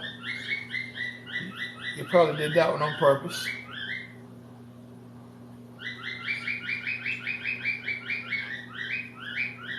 Oh man, sorry to hear that.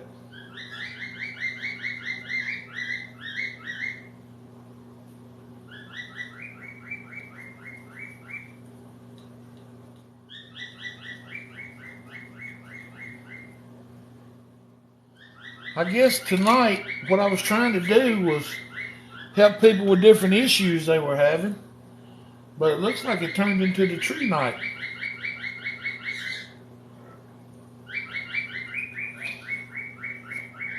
I'm fixing to buy me a BB gun for these birds.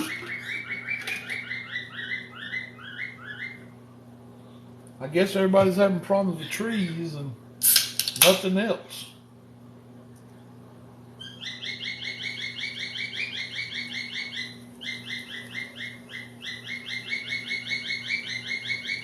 Hey, Coach.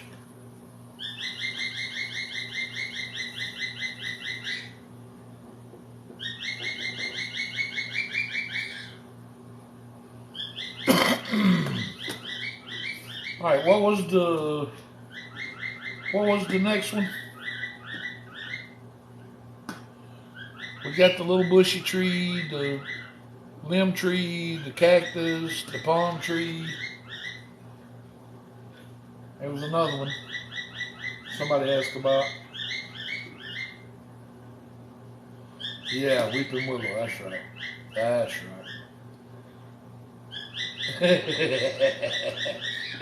They don't know how to shoot. Oh, Karen, you getting good. Do Batman? Nah, I don't do Batman. But now there's a painter on here on TikTok that did paint Batman. Uh, his name is Mick. Paint with Mick. Or Oils with Mick. Oils with Mick, that's his name. He painted a Batman. And something else. He painted a Grimace, not Grimace, the Sesame Street character. Super Grover. Who said Batman? Ken said Batman. Yeah, well, go ahead, Ken. I can't make them shut up. I ain't got nothing right here that I could throw. If I had something to throw at them, well, you can't hear me, she muted it. Oh. Hush. Yeah, that worked.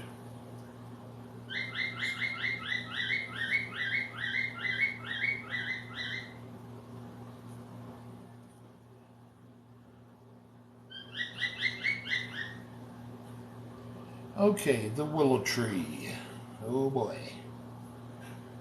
There is a lady that asked me about willow trees the other day, and she's really going to hate she missed this tonight. But there's nothing I can do about it.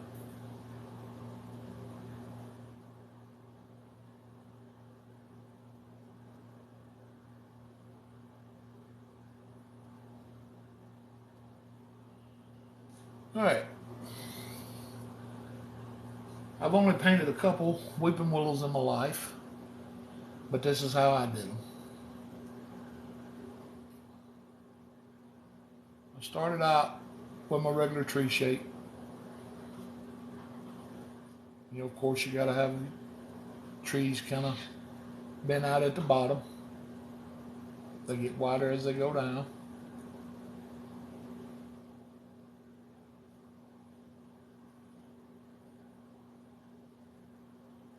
Yes, they can get very, very loud. Very loud. That's why I'm glad I don't have macaws. They can pierce eardrums.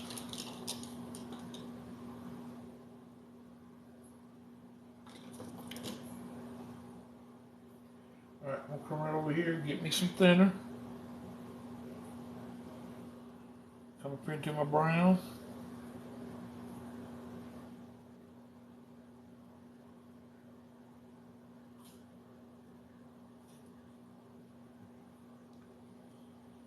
Alright. Make my tree a little taller right here.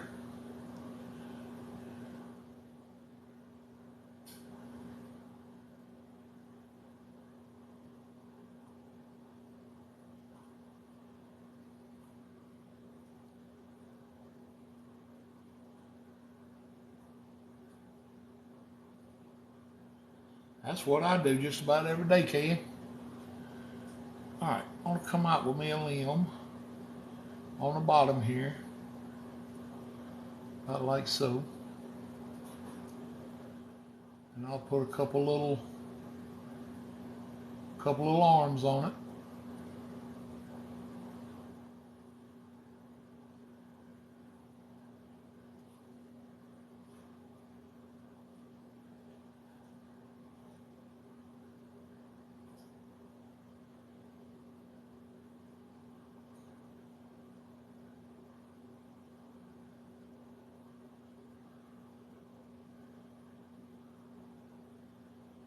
On that side.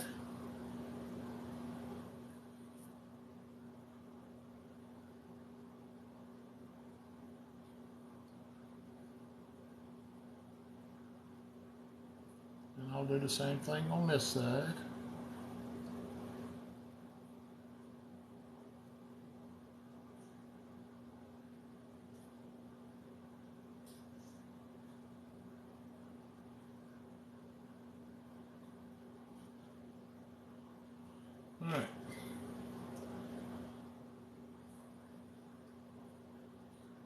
Yeah, we do too, Keegan. It's fun to sit there and watch all the different breeds.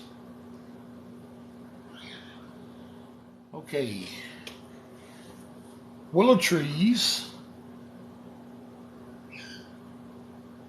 have limbs that come off their limbs that come out, and then they start falling. The older they get and the longer they get, the more falls they get. And they'll do that all over the tree.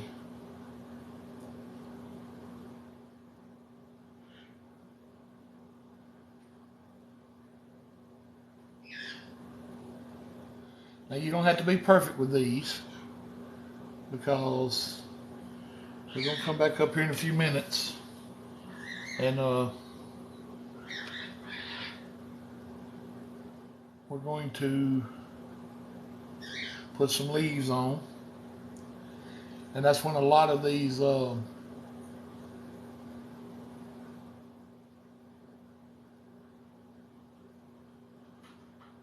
weepers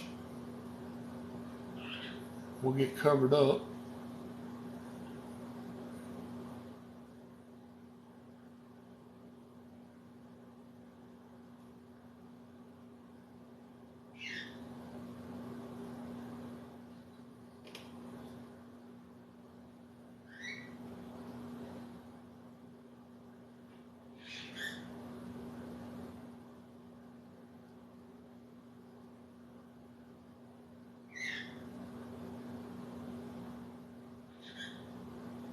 Oh my God, that's sad.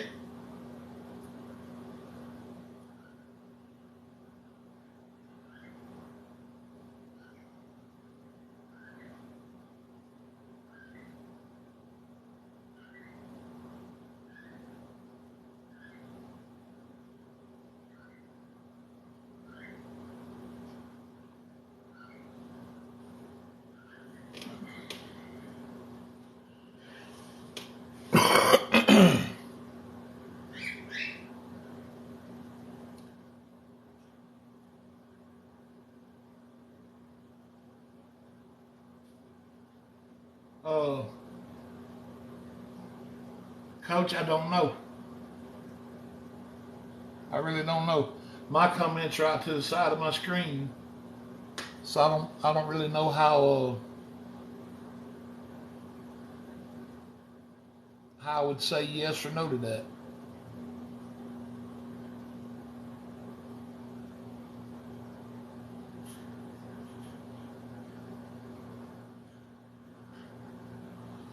But all I'm doing is I'm basically just coming in here to these limbs and just making a loop and coming right back down with a little makeshift willow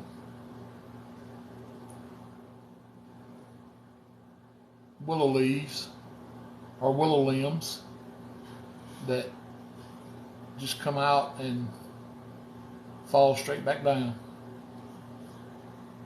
Now, all of them don't always fall straight back down.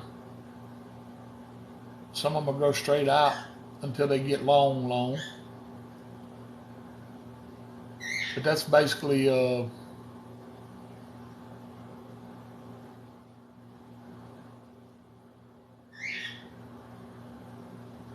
swipe above the comments. Hold the screen till the menu pops up. Well, it looks to me like somebody's trying to help you there, Coach. That's good.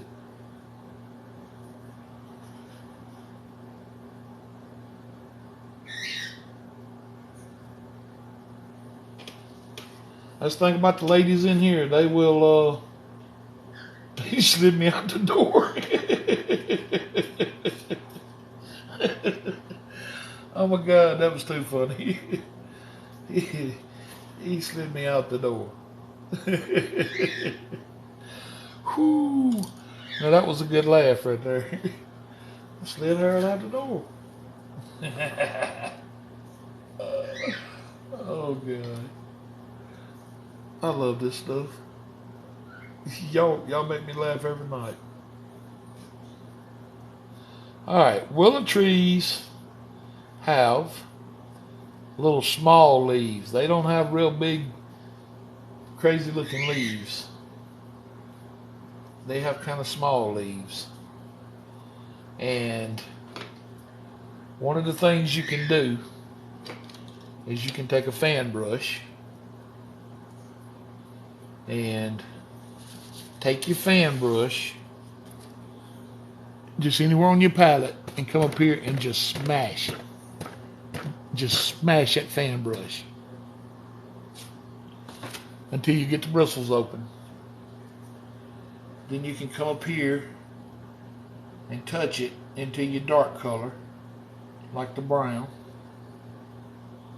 and just smash them colors right into the brush.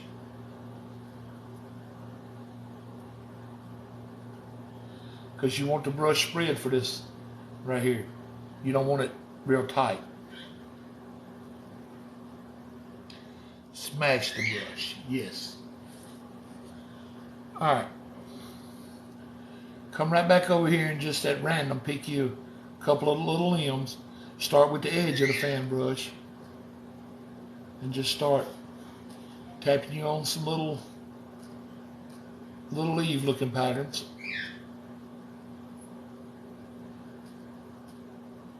And just leave some of the branches showing as much as you can. You don't have to leave a lot, just a little. And just kind of tap it and let that brush slide right back off. I mean, not slide, I'm sorry. Just lift it right back off. You don't want it sliding. That's what I meant to say. You don't want the brush sliding. So just come in here at random. And I hate using the word random because, you know, we're making a tree. And the word random sometimes kind of confuses people. But when I say random, what I mean is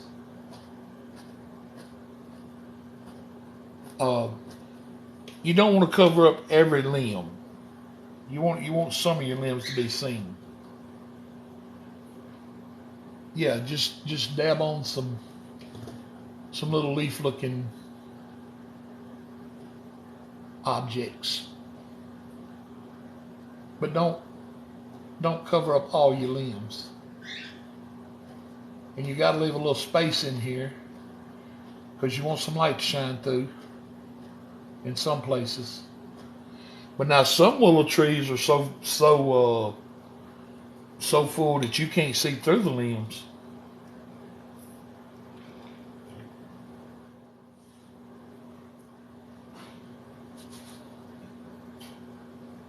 Yeah, Kay, and what I'm basically trying to do is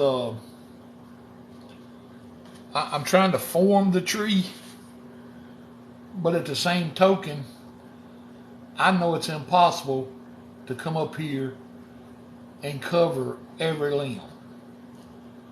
Because if you do that, it's not going to look anything like a tree. It's just going to look like a bunch of brown jabs and where you push the brush. But now let's just say that in some of these places you do get a little heavy-handed with your brown here, with your dark color. When you come back with the highlight color, you can kind of fix it some. But I find it a whole lot easier right here if you do not cover everything. So you got a little light showing through it. And you can see some of the limbs. And then over your trunk right here, when you get to the trunk part of it, just bring it in real lightly. And that'll make it look like the tree is actually facing you. But something about like that is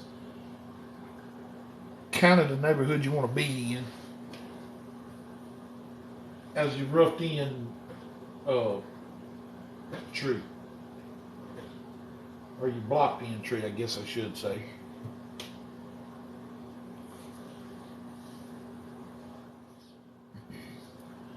All right, I'm gonna put out just a little bit more of my cad yellow since I'm about to run out here.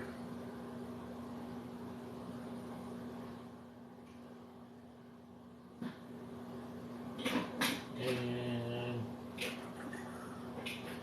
I'm gonna put out just a little bit more.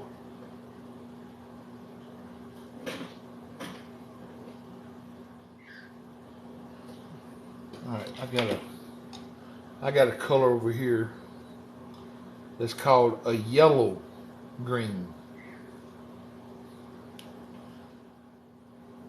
that a buddy of mine bought me the other day and he wanted me to try it. And I think this would be really the perfect little tree to try it on. I really do. Well, thank you, Coach. Of course, I did this kind of small because, you know, in case somebody else has something else they want to see done. All right, now I'm washing this brush right quick. You can actually make these as big as you want or as small as you want. That's entirely up to you. All right, I'm gonna come over here into this yellow green. Now I'm not gonna pick up much of this paint because I don't really know how this paint's how it's gonna look. But I'm gonna pick up just a little of it. We'll come up here and see what the flavor of it is. But you never know with this dark colored under it. It could look right. So, all right, now I want to come back up here when we're doing our highlights. Ooh wee. That's not a real ugly green.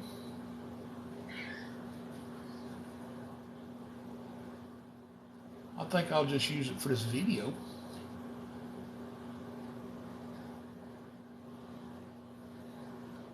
All right, I just want to lightly tap some of this color on my fan brush and just come up here and just kind of lightly tap on over some of the brown. And as always, whenever you're doing a tree,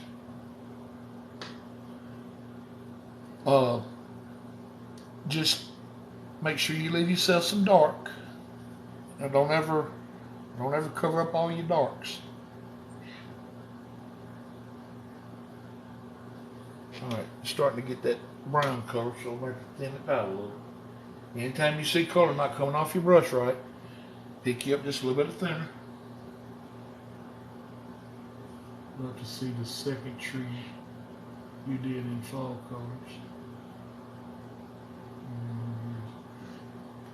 This tree, Coach?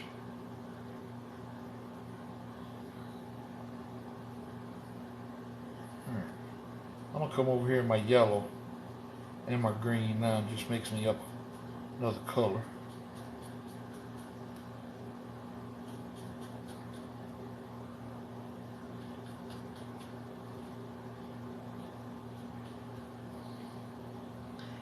Alright. Now keep in mind this is a very light touch. Very light. You don't want to. Alright. I'm going to add this little bit of yellow in here. That'd be a prettier highlight color.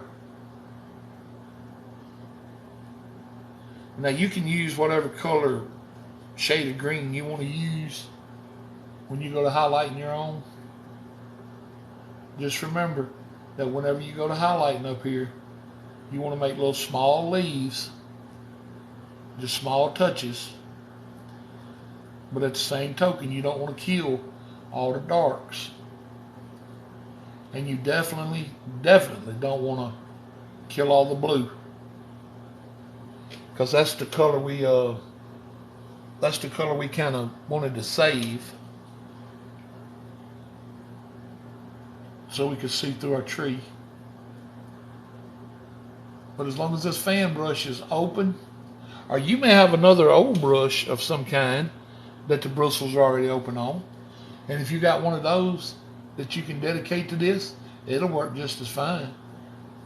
The trick is you just want some little some little brush that'll give you these little small indications of leaves. Because willow trees don't have real big leaves on them. They got little tight leaves. And I'll tell you something else they got. These limbs that come off and fall down, if you go out to the tree to break your mama a switch and you get one of them, get further out to the end. Don't get one close up here to the tree, because them are a whole lot thicker and they hurt a whole lot worse. And that is coming from experience.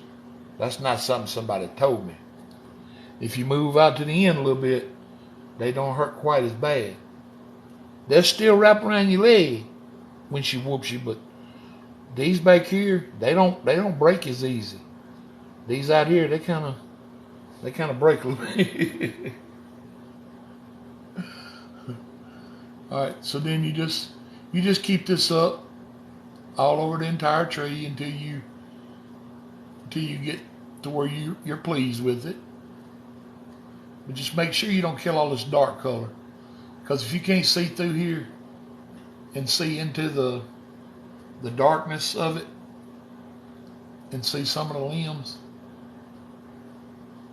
I mean, it'll still look like a willow tree, but it won't have that full effect you're looking for.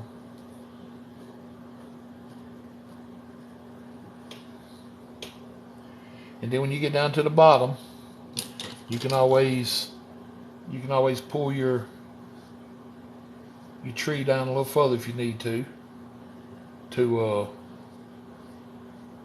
put it in the ground, to give it a foot.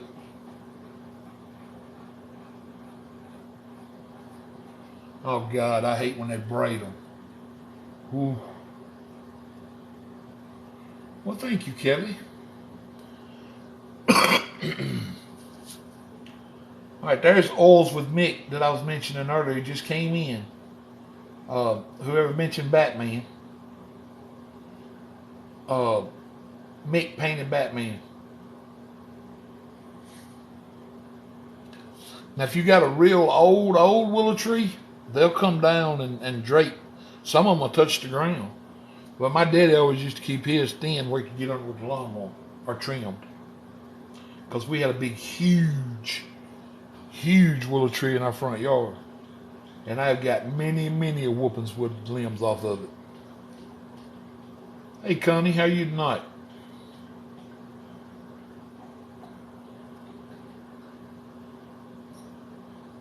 All right, we got this little tree, we got that tree, we got the cactus, we got the palm tree, we got a willow tree.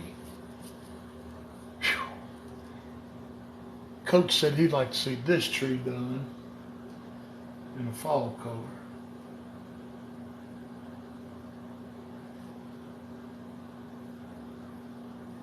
Hey, Jonathan, how you tonight?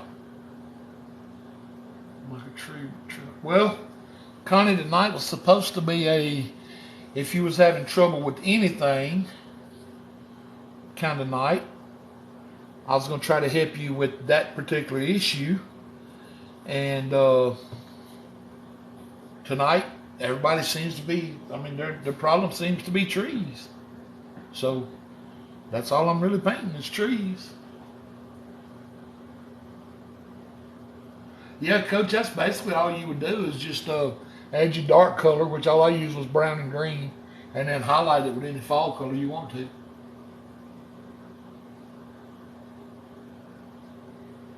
Well, thank you, sir. I appreciate it. Now, like I said, I did it kind of small because I don't know what all is going to be over here. And you can make them any smaller than that if you're trying to do if you wanted to do a painting with a house off in the distance with a little willow tree in the yard. You just got to get them, you know what I'm saying. All right, Rod. Thank you for being here again, man. Well, thank you, Ken.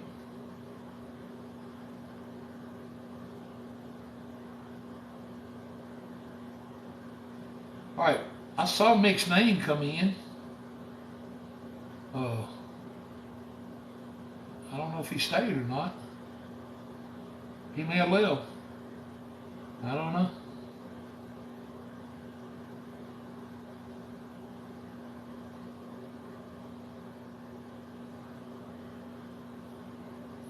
Well, Kelly, I don't much blame you right there. I probably would have done the same thing. He may have, coach. He may have pushed me out the door too.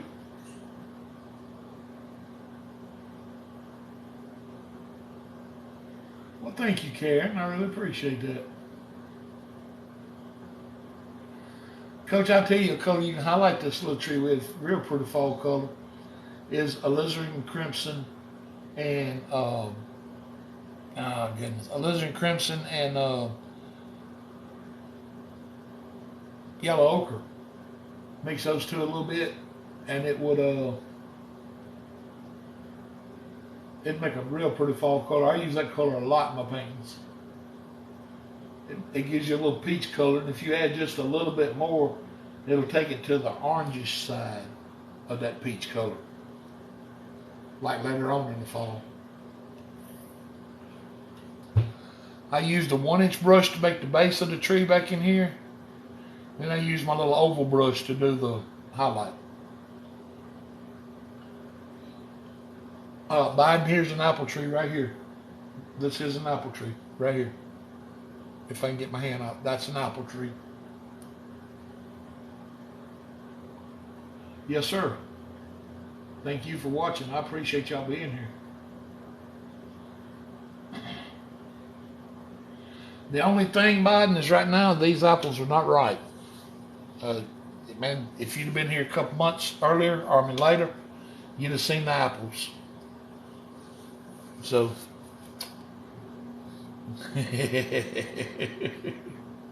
he said, Kelly and him both said they don't see the apples.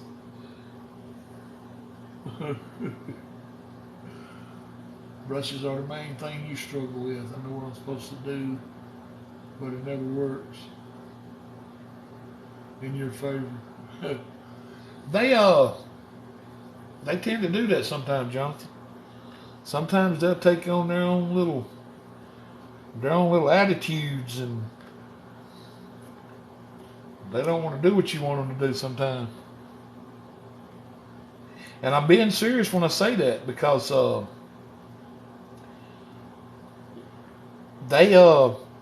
if they take on a certain shape, I am dead serious. They will not do what you want them to do. And you know what I'm talking about. I'm sure you do. Because I've seen some of your paintings, and you're good enough to know exactly what I'm talking about. Well, MC, I am glad I did, man. I really am. Make a Christmas tree with lights. Okay. Christmas tree with lights. That's a good idea, Biden, because that will give us the opportunity to make a evergreen tree, and we can go put some lights on it. I'm just gonna have to grab some colors here, so be a little patient.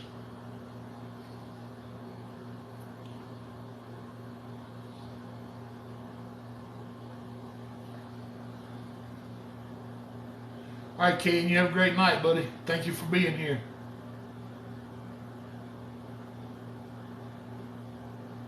You going, MC? Have a good night, man. All right, we'll put out just a little bit more Van Dyke Brown here.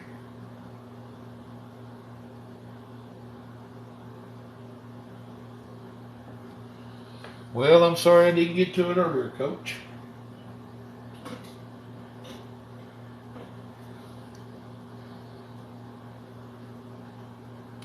I mentioned doing it last night when I was closing out my live, and I'd gotten down to, I think, 10 or 12 people, and the majority said, yeah, that'd be a real good idea, so that's what I did. I tried to do this tonight just to kind of do something different, something I hadn't seen on TikTok. was just taking individual questions and trying to help. I think stumps and dead trees. Stumps. Gotcha. Okay. Oh, Coach, it's no big deal. I love doing it. I do. I absolutely love it. All right. First thing we got to know when we're doing a Christmas tree.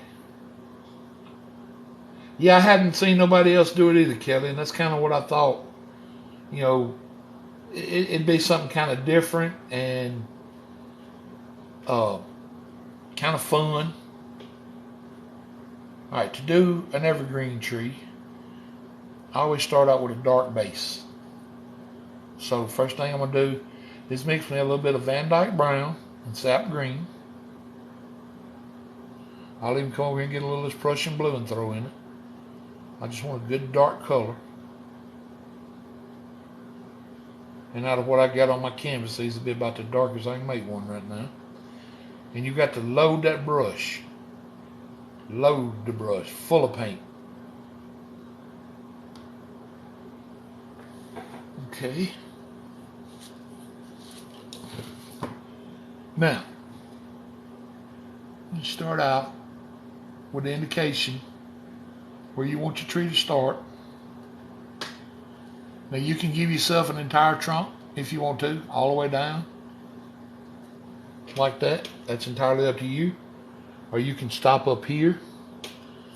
Anywhere you want to stop that at, you can, because the hardest part, or not the hardest part, but the next part is where your tree actually becomes a tree. Well, you didn't ask for rocks, Biden. You asked for a Christmas tree with lights on it. All right. A big mistake a lot of people make when they're doing these trees right here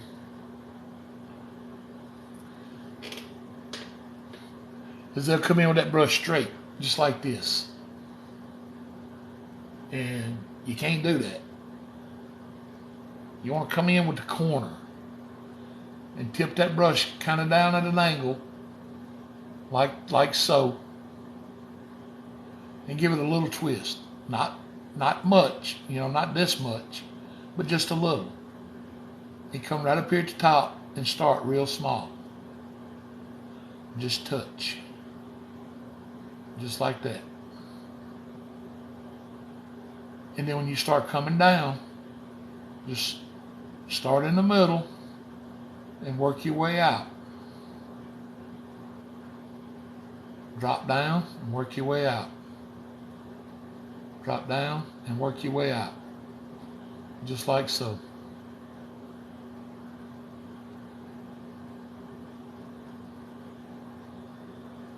The main thing I can tell you right here is to keep your middle full.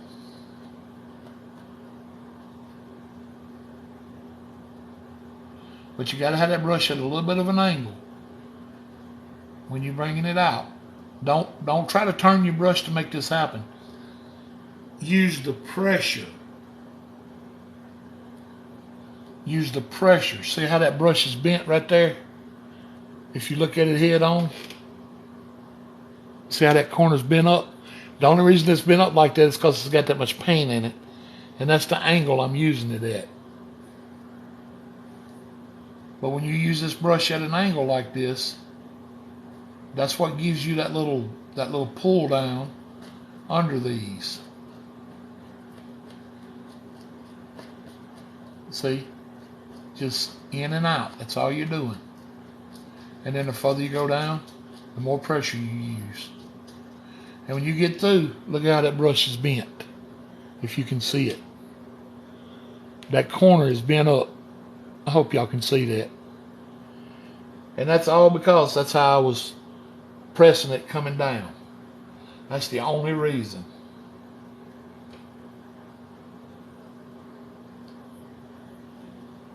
Well, now, Kelly, I'm not saying you're making mistakes. This is just the way I do it. If it works for you doing it the other way, then by all means, do it the other way. Yeah, you can do up trees too. to where you're just bending the bristles up the other way. Certainly can.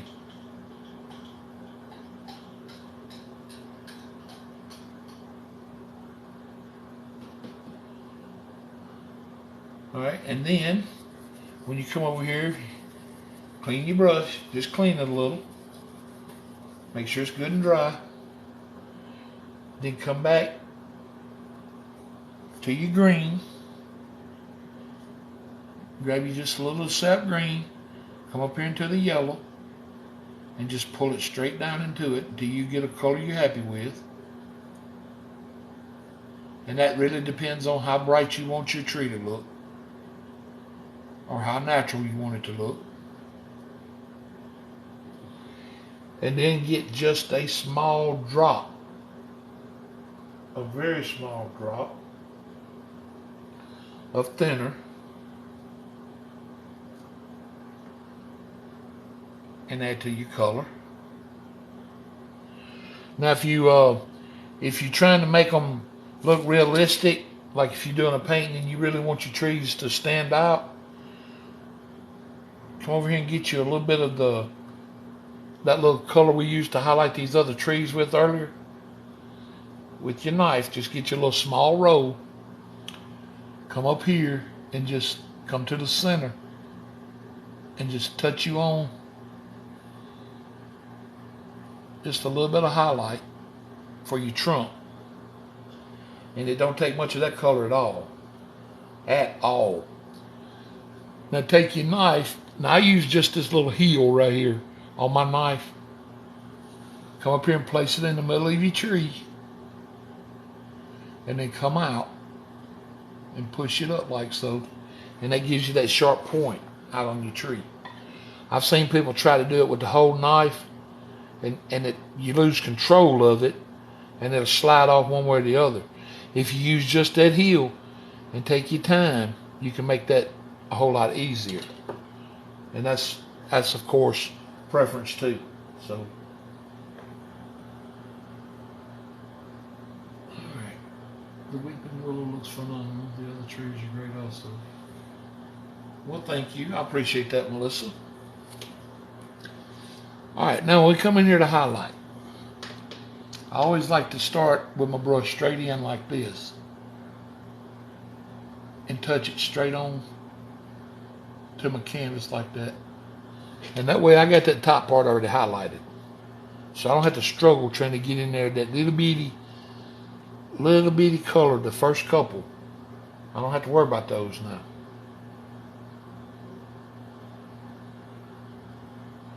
Then when you come up to highlight, you just want to come up, same angles that you just used to make your tree. You want to come up and just add, just same way you just made the tree. Just add your little highlight color on it. Now you want to cross over your trunk in a few places. And that way it makes it look like you got limbs coming out towards you. I do purrs. I either use thinner or I use liquid white, and that all depends on exactly what it is I'm painting. On this I'm just using thinner, but you just want to bring this out and don't kill all the dark color. And I know I probably say that more than y'all care to hear, but a lot of times I'm saying it just to remind myself. But you just want to lightly touch.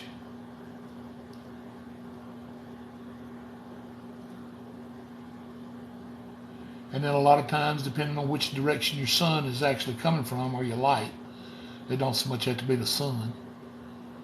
Whatever light source you're using in your painting, whichever one becomes your light source. When you highlight that side, well, I'll just show you here in a second. Let me just shut up. Shut up and paint.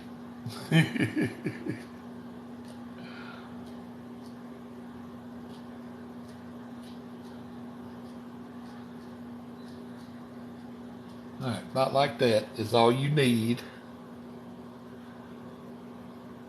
to make a tree. That's exactly right, Connie. Don't cover all your darks. All right, once you get your highlight on,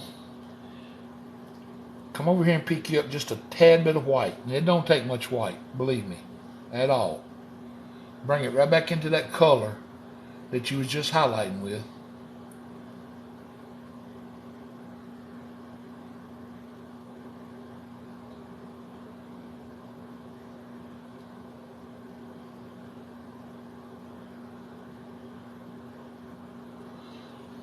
Well, thank you, Kelly. I appreciate that. Say the light's coming from this side, and you want to come up here and add just a little light to it. By adding that little bit of white, you can come back over that highlight color. Let me get just a tick of thinner. I forgot to grab my thinner.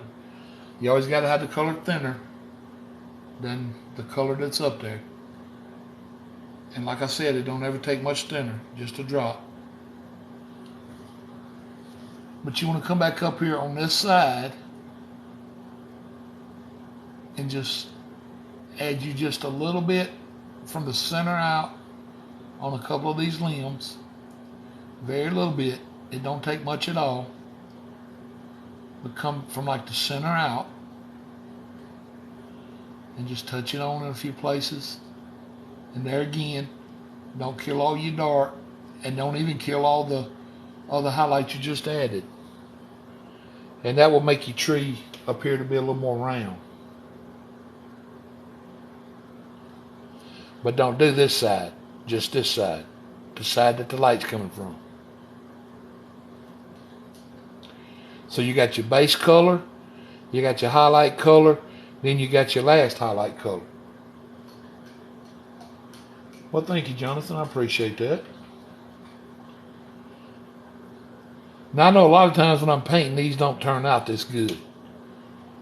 But it's because you're trying to work faster and just trying to make them look like a tree. But this is what you can do if you're sitting there and you just painting to be painting to have fun at home. Or if you're not trying to do a TikTok live or a Facebook or live or a YouTube live, where you just painting to be painting, to where you can actually take time. You can put so much detail in your paintings. All right. Let me show you something real easy. Biden said rocks. I know he said a Christmas tree too, and I'm going to do a Christmas tree. But I'm going to show you something right quick on rocks. Okay.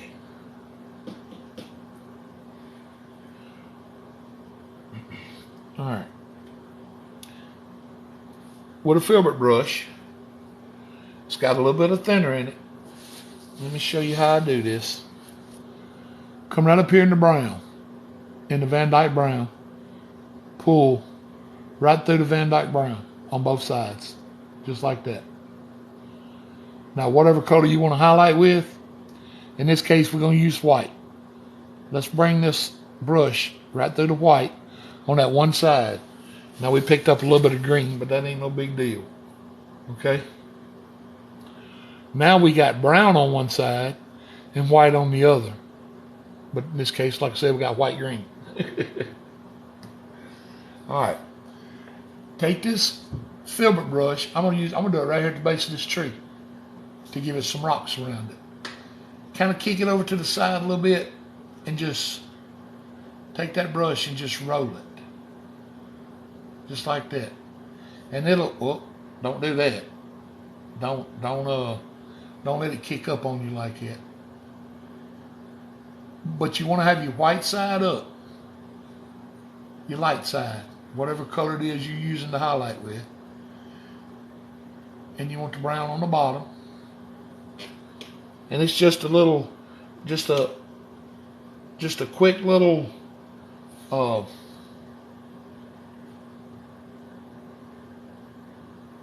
just one quick little motion there is all it is. You put some over here under the palm tree. Just Just touch. That's all you're doing. And you're giving yourself a highlight and a dark color all in one move. Just like that.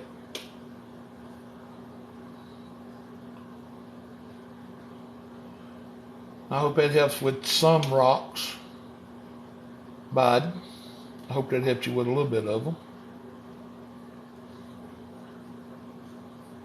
Yes, they do, Coach, most of the time.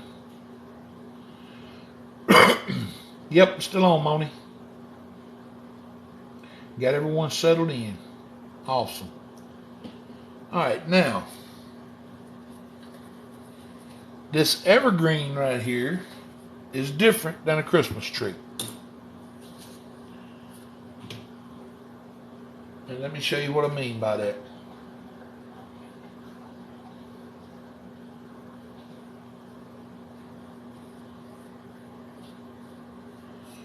All right, let's take some more of our Van Dyke brown, a little more of our sap green.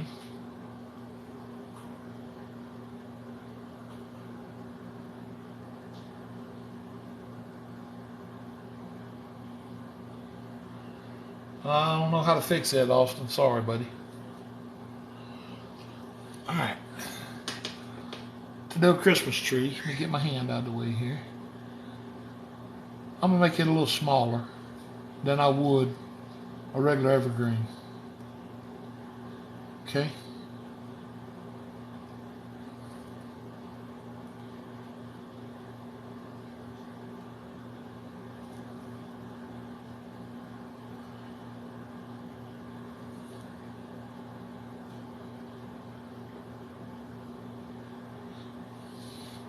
All right, when I'm doing a Christmas tree, and this is just me, you don't have to do it this way if you don't want to, but I like to come to at the top, and I just like to start coming out at an angle with my fan brush, just like so, because I like my Christmas trees to look a little different than my evergreens. Just like this, I like to just come out with them until I get the shape I want.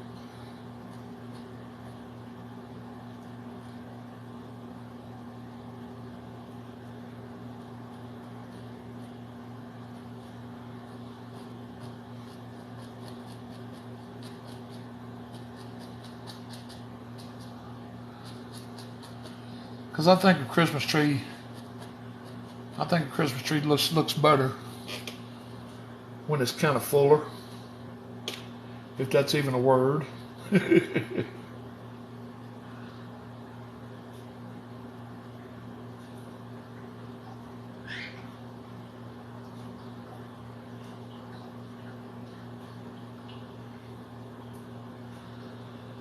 Moni, I really, really hate that for you, but I'm so glad it's you and not me. Them days are over for me. Whew. And I don't miss them. I miss the kids being as small as they once were, with the little uber cuteness.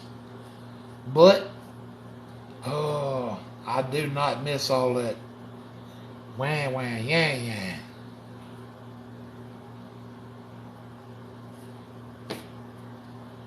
All right. Now I'm going to come over here and grab that little small fan brush I was using earlier. All right, somebody asked me about thinner a minute ago.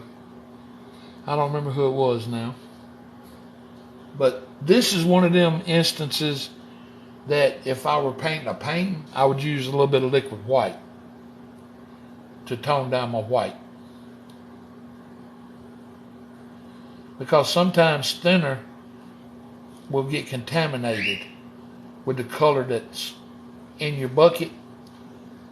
And if you want pure white, which I don't really ever like using pure white, but you don't have to worry about it on a Christmas tree because it's gonna pick up that color that's up there. Very seldom does it ever lay on perfect. And sometimes it might, sometimes it might not. I tried drinking thinner, but I didn't get thinner. Oh. You drink enough of the thinner, you're going to get thinner.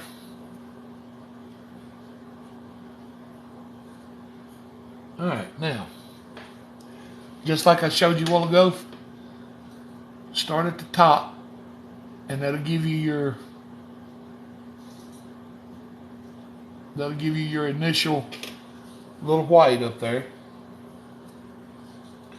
Does moonshine count? It can. It can surely count.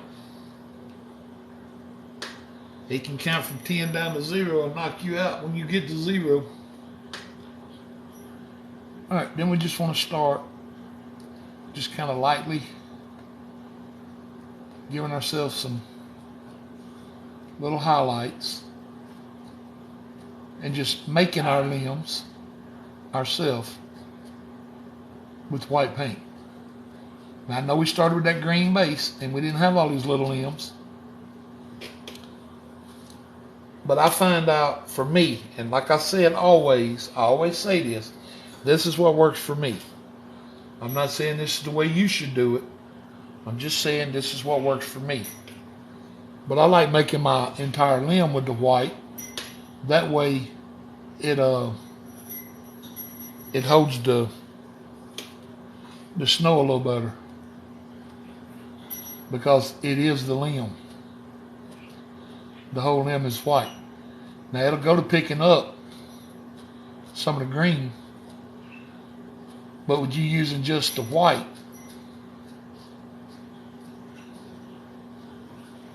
it just looks like it's holding the snow better to me.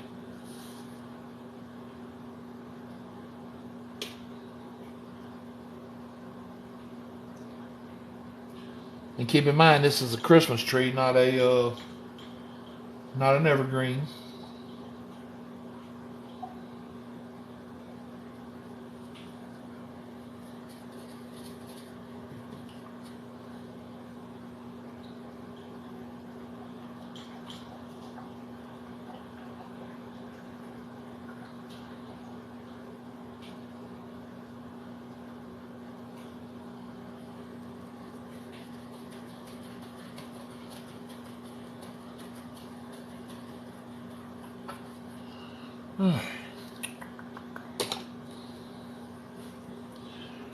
Now, let me get over here and grab a tool that y'all don't normally see me use. A few of y'all probably seen me use it a couple times, but all right.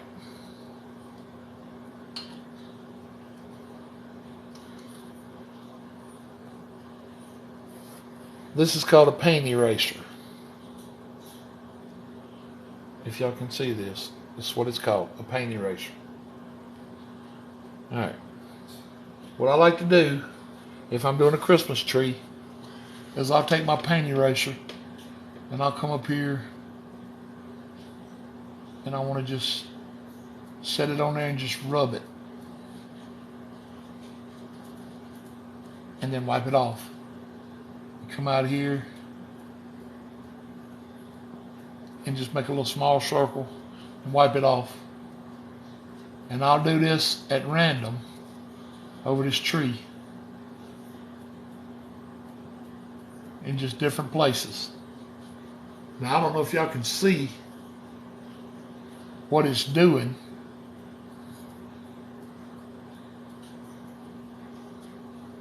On the phone camera or not.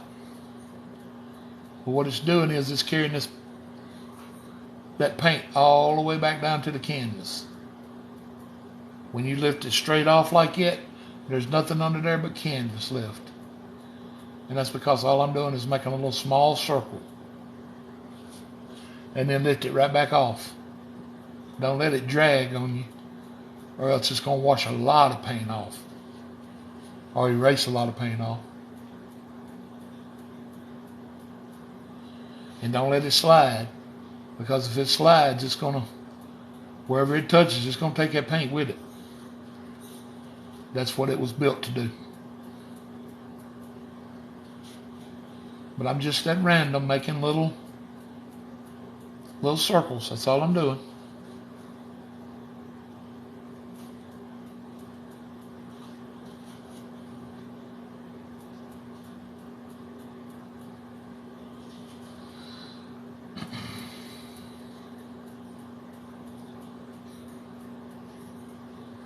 Just like that. Just little random circles.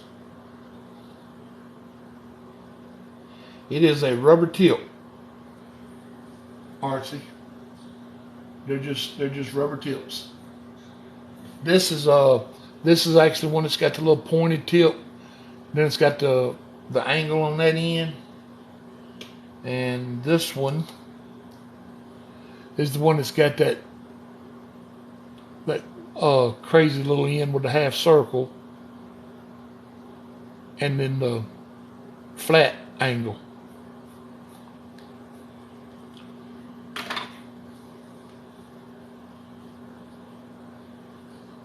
Yes, sir. Thank you. Or yes, ma'am. Thank you.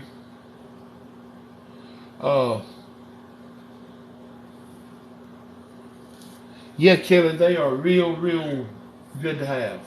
I mean, very good to have. All right. Now, one thing you want when you're doing these is you want a good detail brush. Oh, it's an awesome tool to have. I love them.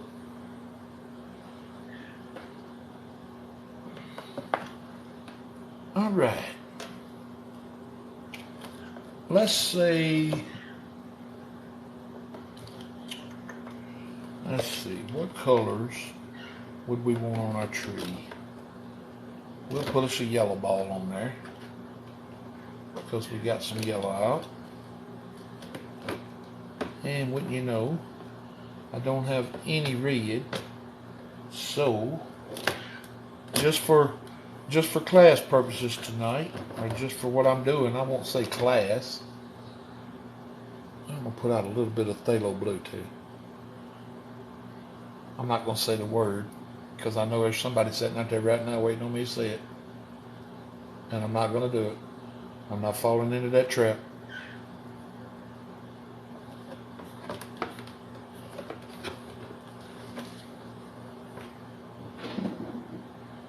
Alright, so instead of red,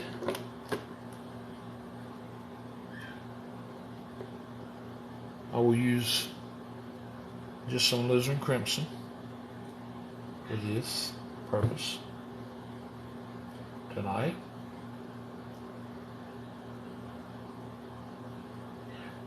Well, Coach, I really appreciate that. And I will even put out just a tad bit of phthalo green.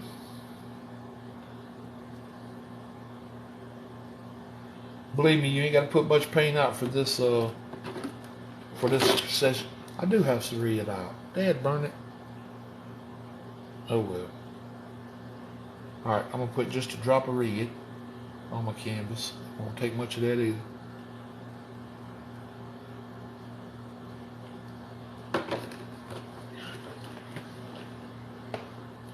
I guess the main thing to remember here is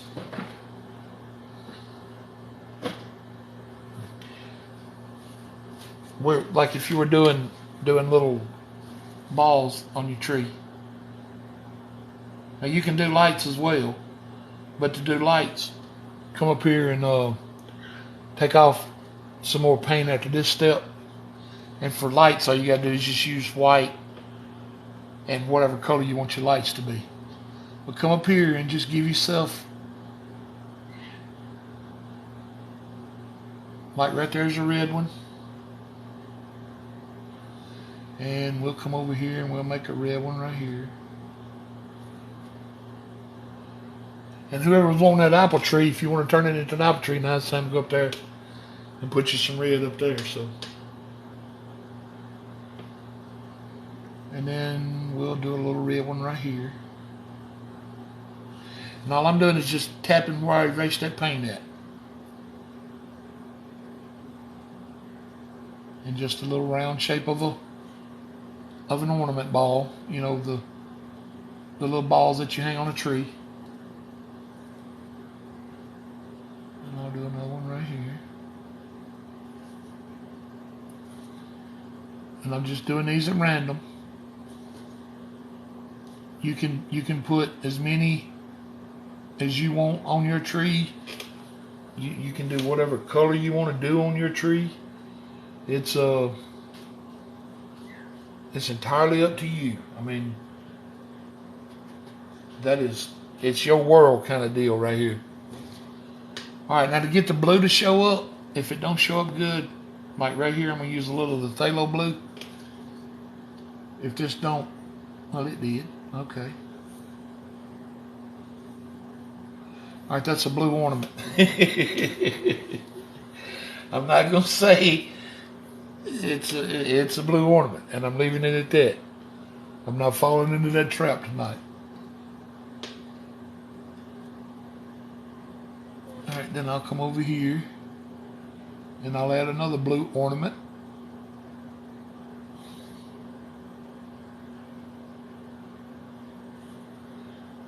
And I'll add a blue one out here.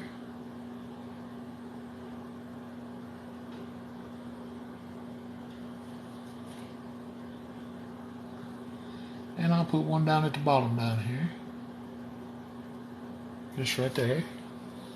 Oh, I'm telling you, the right person could have some whole lot of fun with this, but I'm not going down that rabbit hole tonight.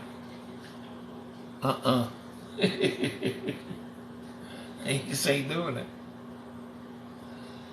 All right, let's try a little bit of the phthalo green Christmas ornaments. Let's come right up here. Yeah, it's standing out a little bit. And we'll do one right here. It's not as bright as the blue or the other color. I think a yellow one would probably look okay on our little tree.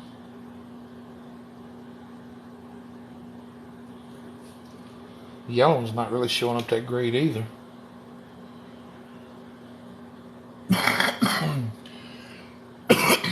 Let's use a blue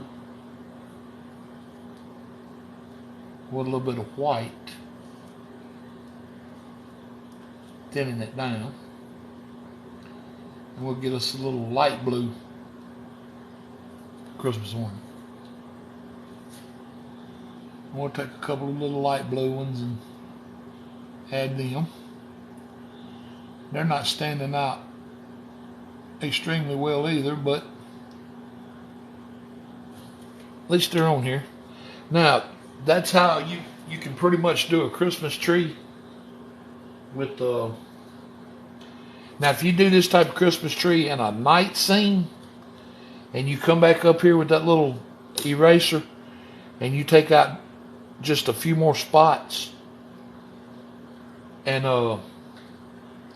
with that light, with that paint, come up there and put you just a dot of white, and then you can come back with red and it'll look like a little red luminescent light, because all you got to do is just pull them out just very little bit, and it'll just look like they're glowing all over the tree. I'm sure I'll be doing a couple Christmas paintings this year when Christmas gets closer, so you'll get to see it. Well, it is cold.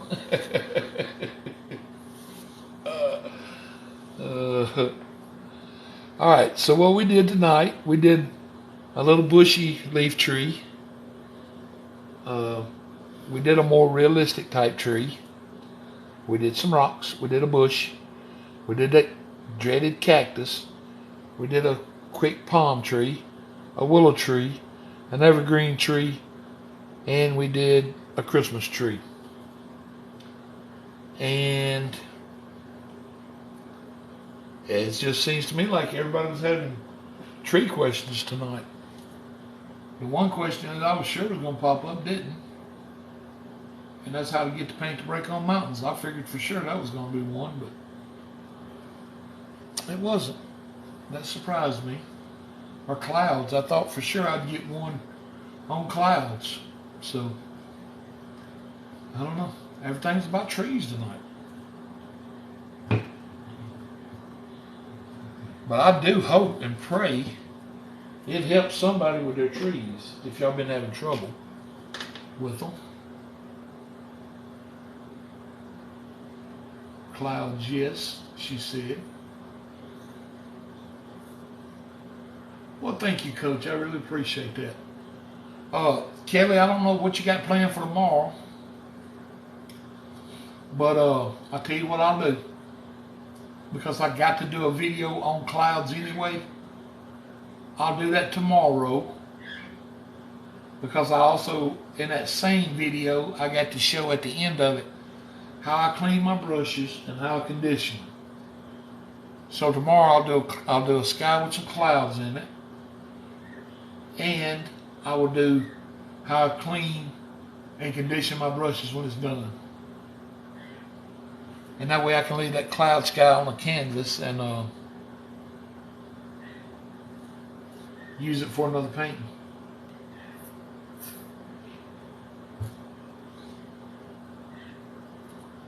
All right, now, one thing I wanted to ask all you guys tonight before I finish right here, and I'm going to leave this entirely up to the room, or to the group. If you've ever watched a wet on wet painter, including myself, including Bob Ross, including any wet on wet painter, you have always heard us say, you can't make a mistake that you can't fix, even if it means starting all the way over. Now, if you haven't never heard that statement, let me know right now, because I just said it.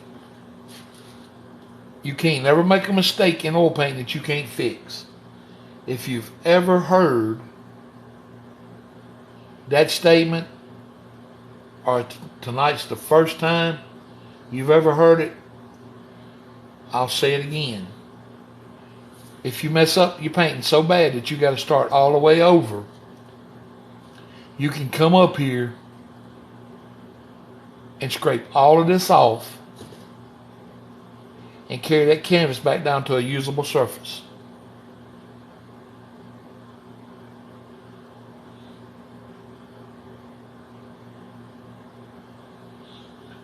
If y'all would like to see how we do that, I'll do it on this canvas right now.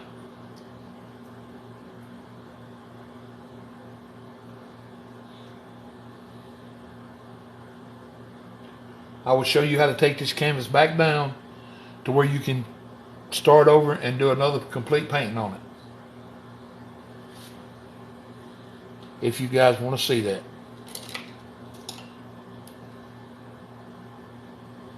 We got one do it. Leave the cactus. No, the cactus has got to go if I scrape it. We got two do it's. Three do it's.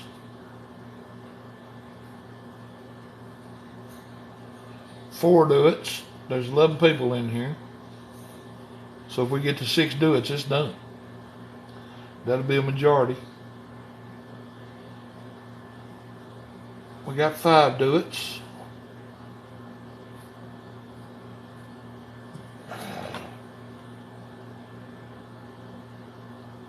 All right, it's a done deal. All right, take your knife, whichever knife you want to use. Come right up here and just commence to scraping off whatever it is you want gone. In our instance, we want the whole canvas gone. So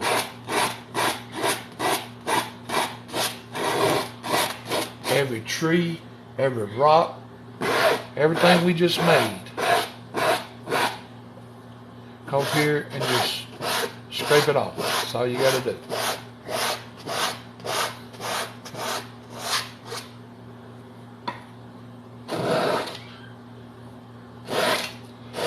That was a pretty evergreen to get rid of. Pretty Christmas tree too. But it's gone now.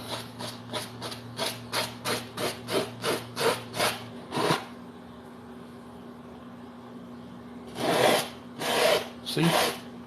Just scraping it all off, just like so.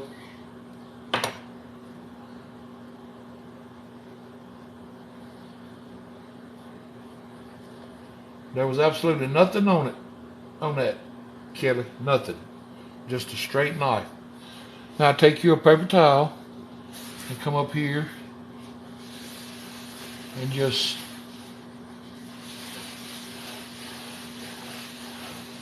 making round circles.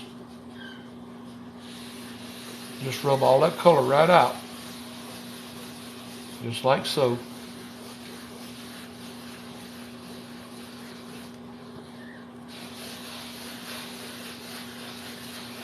And I know what you're thinking. Oh my God, what a mess.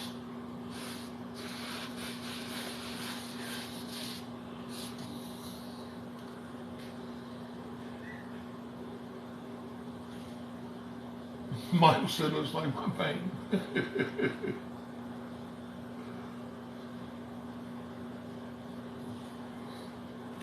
Okay. No, Tracy, I'm just actually showing how you can take a practice canvas back down to use it again.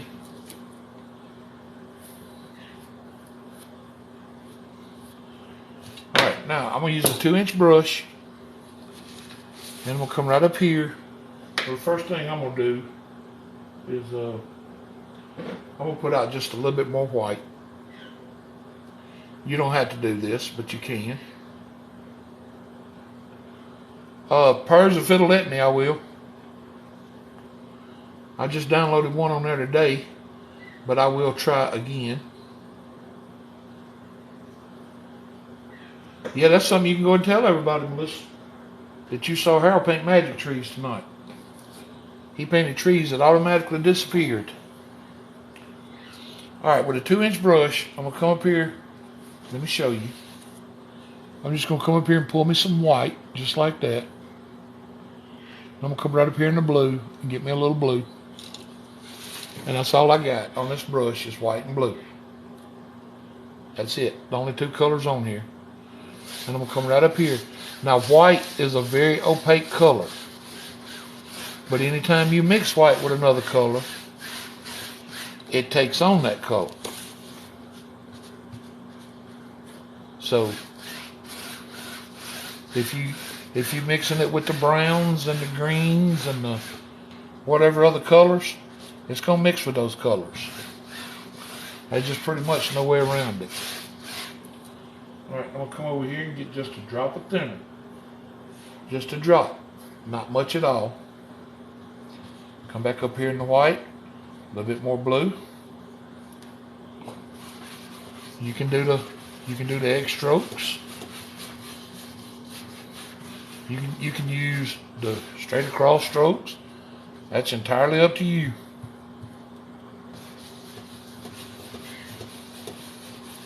I like using the egg strokes myself because, I don't know, to me they're just easier to control. And sometimes they make things a little easier to blend.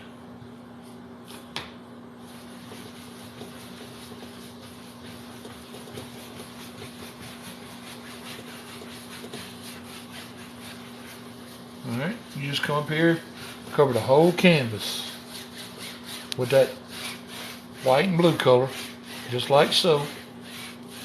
Okay.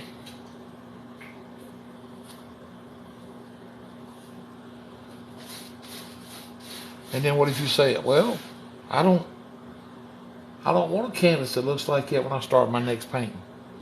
Well, then what you do is wash that brush you just used.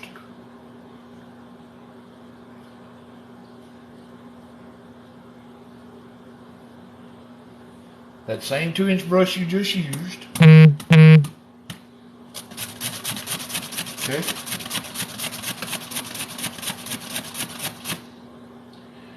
Then take you another clean paper towel and come up here and just wipe off some of this paint. Now when you use this paper towel, be careful you don't start getting those little paper towel knots or naps, whatever you want to call them, like that. If you go to getting those on your canvas, make sure you get them off. If not, they'll give you fits later on. They'll look like little gnats all in your canvas. All right, come right over here. Grab your liquid white and give it a good stir. Make sure you stir your liquid white real good. Okay. And then, yeah, Tracy, I did a black canvas painting not too long ago. It was a swamp. It was one night. I don't know. It wasn't too long ago. All right, with this liquid white, just come right up here. And I'm just using the same little X strokes that you'd always use. And I'm applying just straight liquid white to the canvas. That's all I'm doing.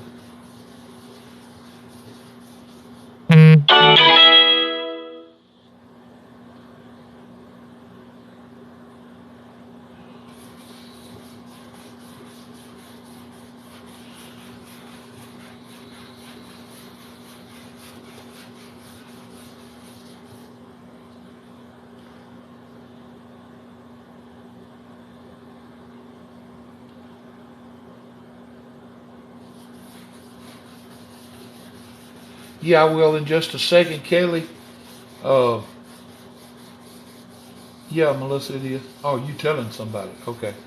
I don't really know that. I don't know that you'll be using liquid white. I mean, yeah, liquid white, Kelly, in the style of paint that you're using. Now, I've never used that water mixable oil, but a lot of people have. But I don't think you use this with it. I know MK uses it a lot. If he's still in here, he could probably tell us. But I'll still show you what it is. I mean, that's not going to keep me from showing you. But just like that, you can add straight liquid white back to that canvas.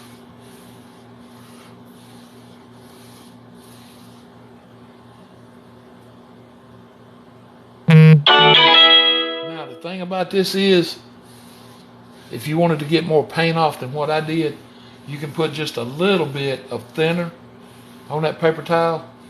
And if you use thinner up here, you can take this canvas all the way back down to solid white. As long as you paint enough thinner.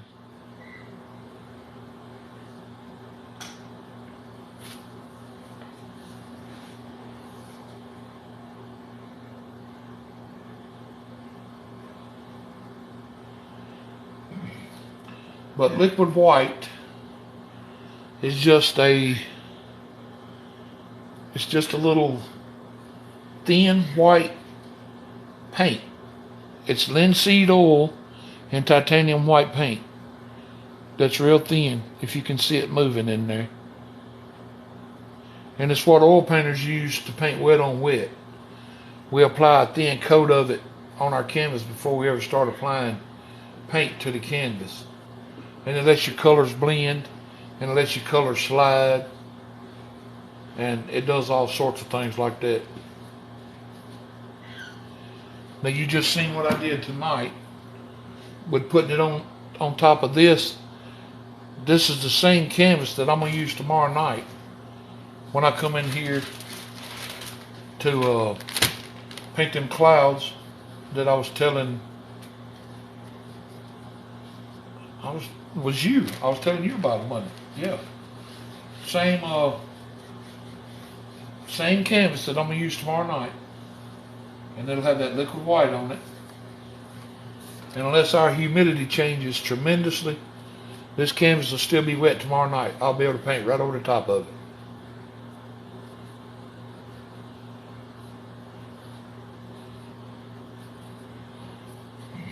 When I'm dead, I can't tell you. I don't, and I'm sorry, I don't know much about that kind of paint, but I know if you're at Hobby Lobby, they call it first coat, I think is what they call it. Bill Alexander calls it magic white. Bob Ross calls it liquid white. I don't really know. I don't know if any other painters have a brand out that they gave it their own name for or not. But I do know Hobby Lobby's called Liquid First Coat. I have in a pinch, Coach. I sure have. I've used linseed oil and titanium white. I certainly have.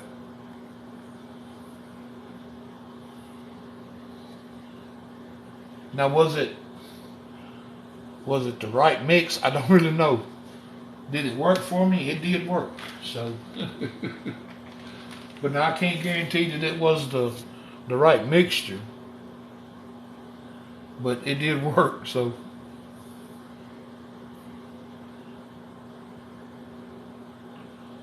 I guess that's really all that matters in the long run.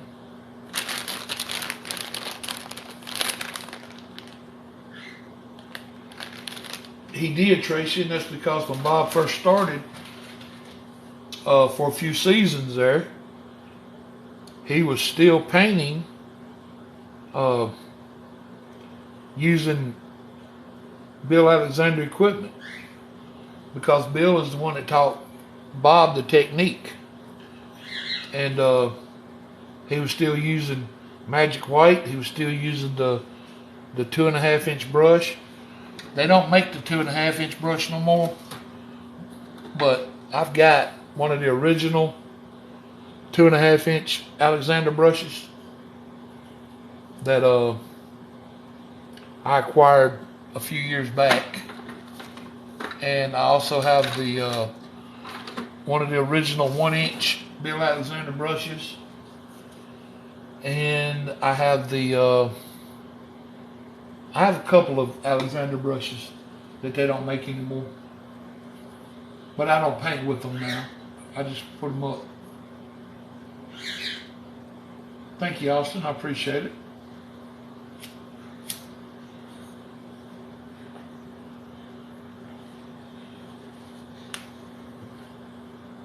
But now I hope y'all enjoyed what we did tonight. I'll do it again. I mean, in the future, if y'all, if people have enough issues that with something in particular, I'll be more than glad to help. Thank you, Margie.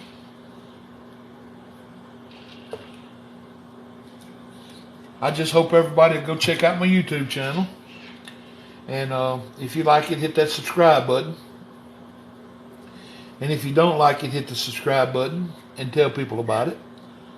Because sometimes haters spread the word more than people that do like it. I'm just kidding. But seriously, on a serious note, I do need as many subscribers as I can get on YouTube.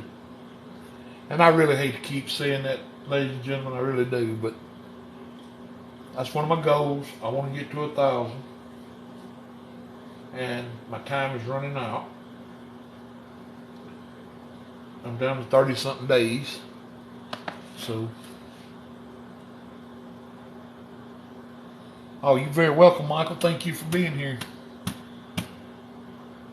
If you don't already subscribe to the YouTube channel, go check it out and hit that subscribe button. Even if you don't follow me, I just need the subscribers.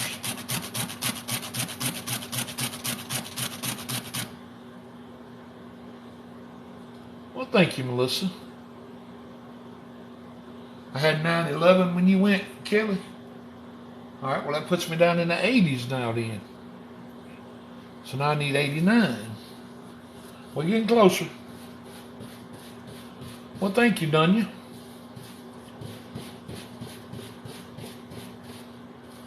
I'm trying, Kelly. I'm trying hard. But I'm scared I'm going to make people mad if I keep talking about it. I don't want to. I don't know. It sounds like you're just begging. Which I guess right now I am. Because my time is running out.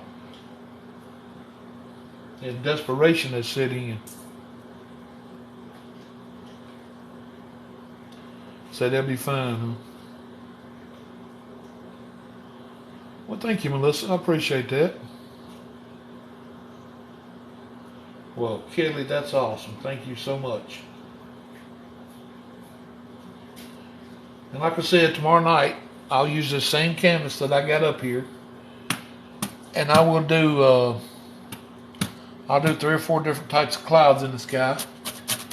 I definitely want to do the one where I put the dark at the bottom, because somebody was asking me about those. And I will show how I clean my brushes and how I condition them after I'm done painting. 32,000 likes. Are you serious, Karen? Wow. That is amazing. All right, I got that. I'm gonna step right over here and get me another pencil right quick. I got my camera over.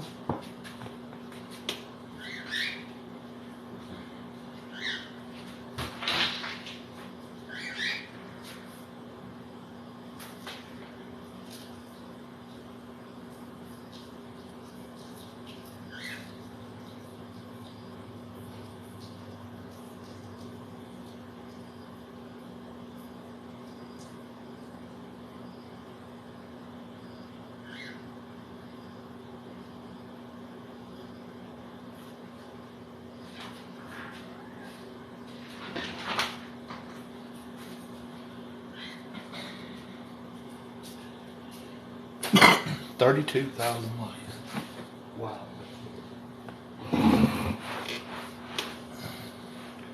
You guys never cease to amaze me. 33,000 on Moni's side. Wow. Kelly, they give you a year, 365 days. And I started on October 14th of last year.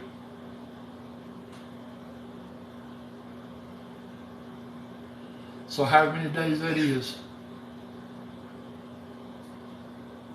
Well, I certainly appreciate that. I really do. 33,000 likes. My God. I appreciate y'all so much. You just don't know. To have no bigger crowd than we got in here and have that many likes, that means you guys are really tapping the screen, and that's awesome. I thank y'all so much for it.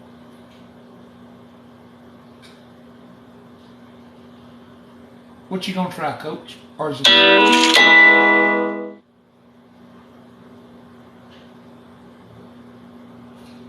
None of y'all put the invisible cardinal in with the number 2, whatchamacallit, brush. She said her thumb hurts. I'm sorry, Melissa. Put the Spooky Swamp as your Facebook feed. Cool.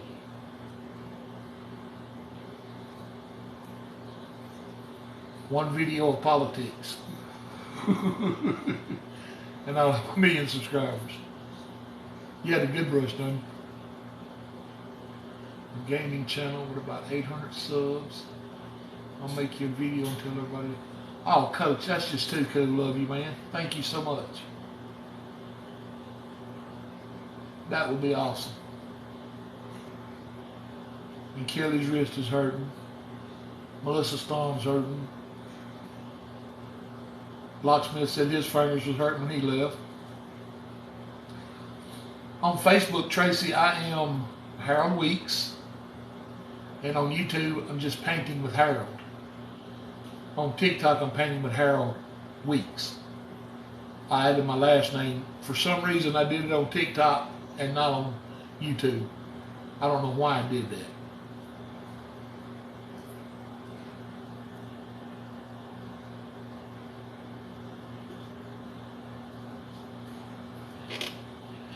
Shared the video.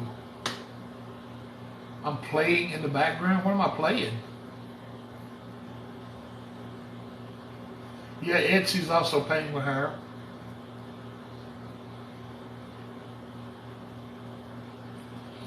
Well, Coach, if I can help you in any way, you let me know, man. I'll try my best to repay it. Well, thank you, Tracy. I got to do a YouTube live, a Facebook live before long. some of my relatives have asked that I do a YouTube live because they don't do TikTok or YouTube.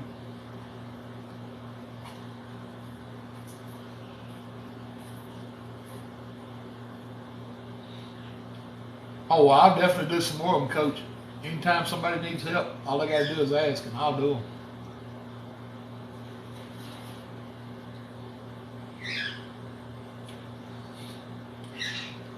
I'll do that, Connie. Thank you very much for being here. I appreciate it. And good night.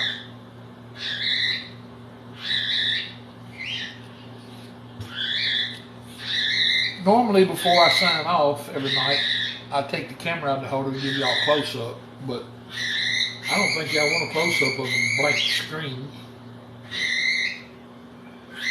And the birds sound like they're getting upset again. So I tell you what I'll do. I'll say, I love all you guys. God loves you more. And I hear you, Moni. That could be your joke of the day right there. Painting with Harold paints invisible trees. No, they're not happy. They mad I'm down here right now. It's past their bedtime.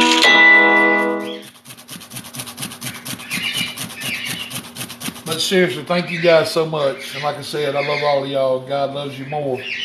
And y'all have a blessed night. And if I can help anybody in any way, reach out on any of the social medias, Facebook, here, YouTube, whatever, and just ask. And I will try my best to help all I can. Because the more people we got painting, the less trouble you get into. Another shirt idea. That's right, Moni. All right, guys. Thank y'all so much. And like I said, I appreciate it from the bottom of my heart for everything y'all do for me. It means the world to me that y'all support me as much as you do. And I'm just going to keep on painting. That's all I know how to do. And y'all have a blessed night. And I will see y'all tomorrow night. Probably 7 p.m. Central again. That way everybody's not up till midnight hour. And I'll do the cloud video and the cleaning of the brush video.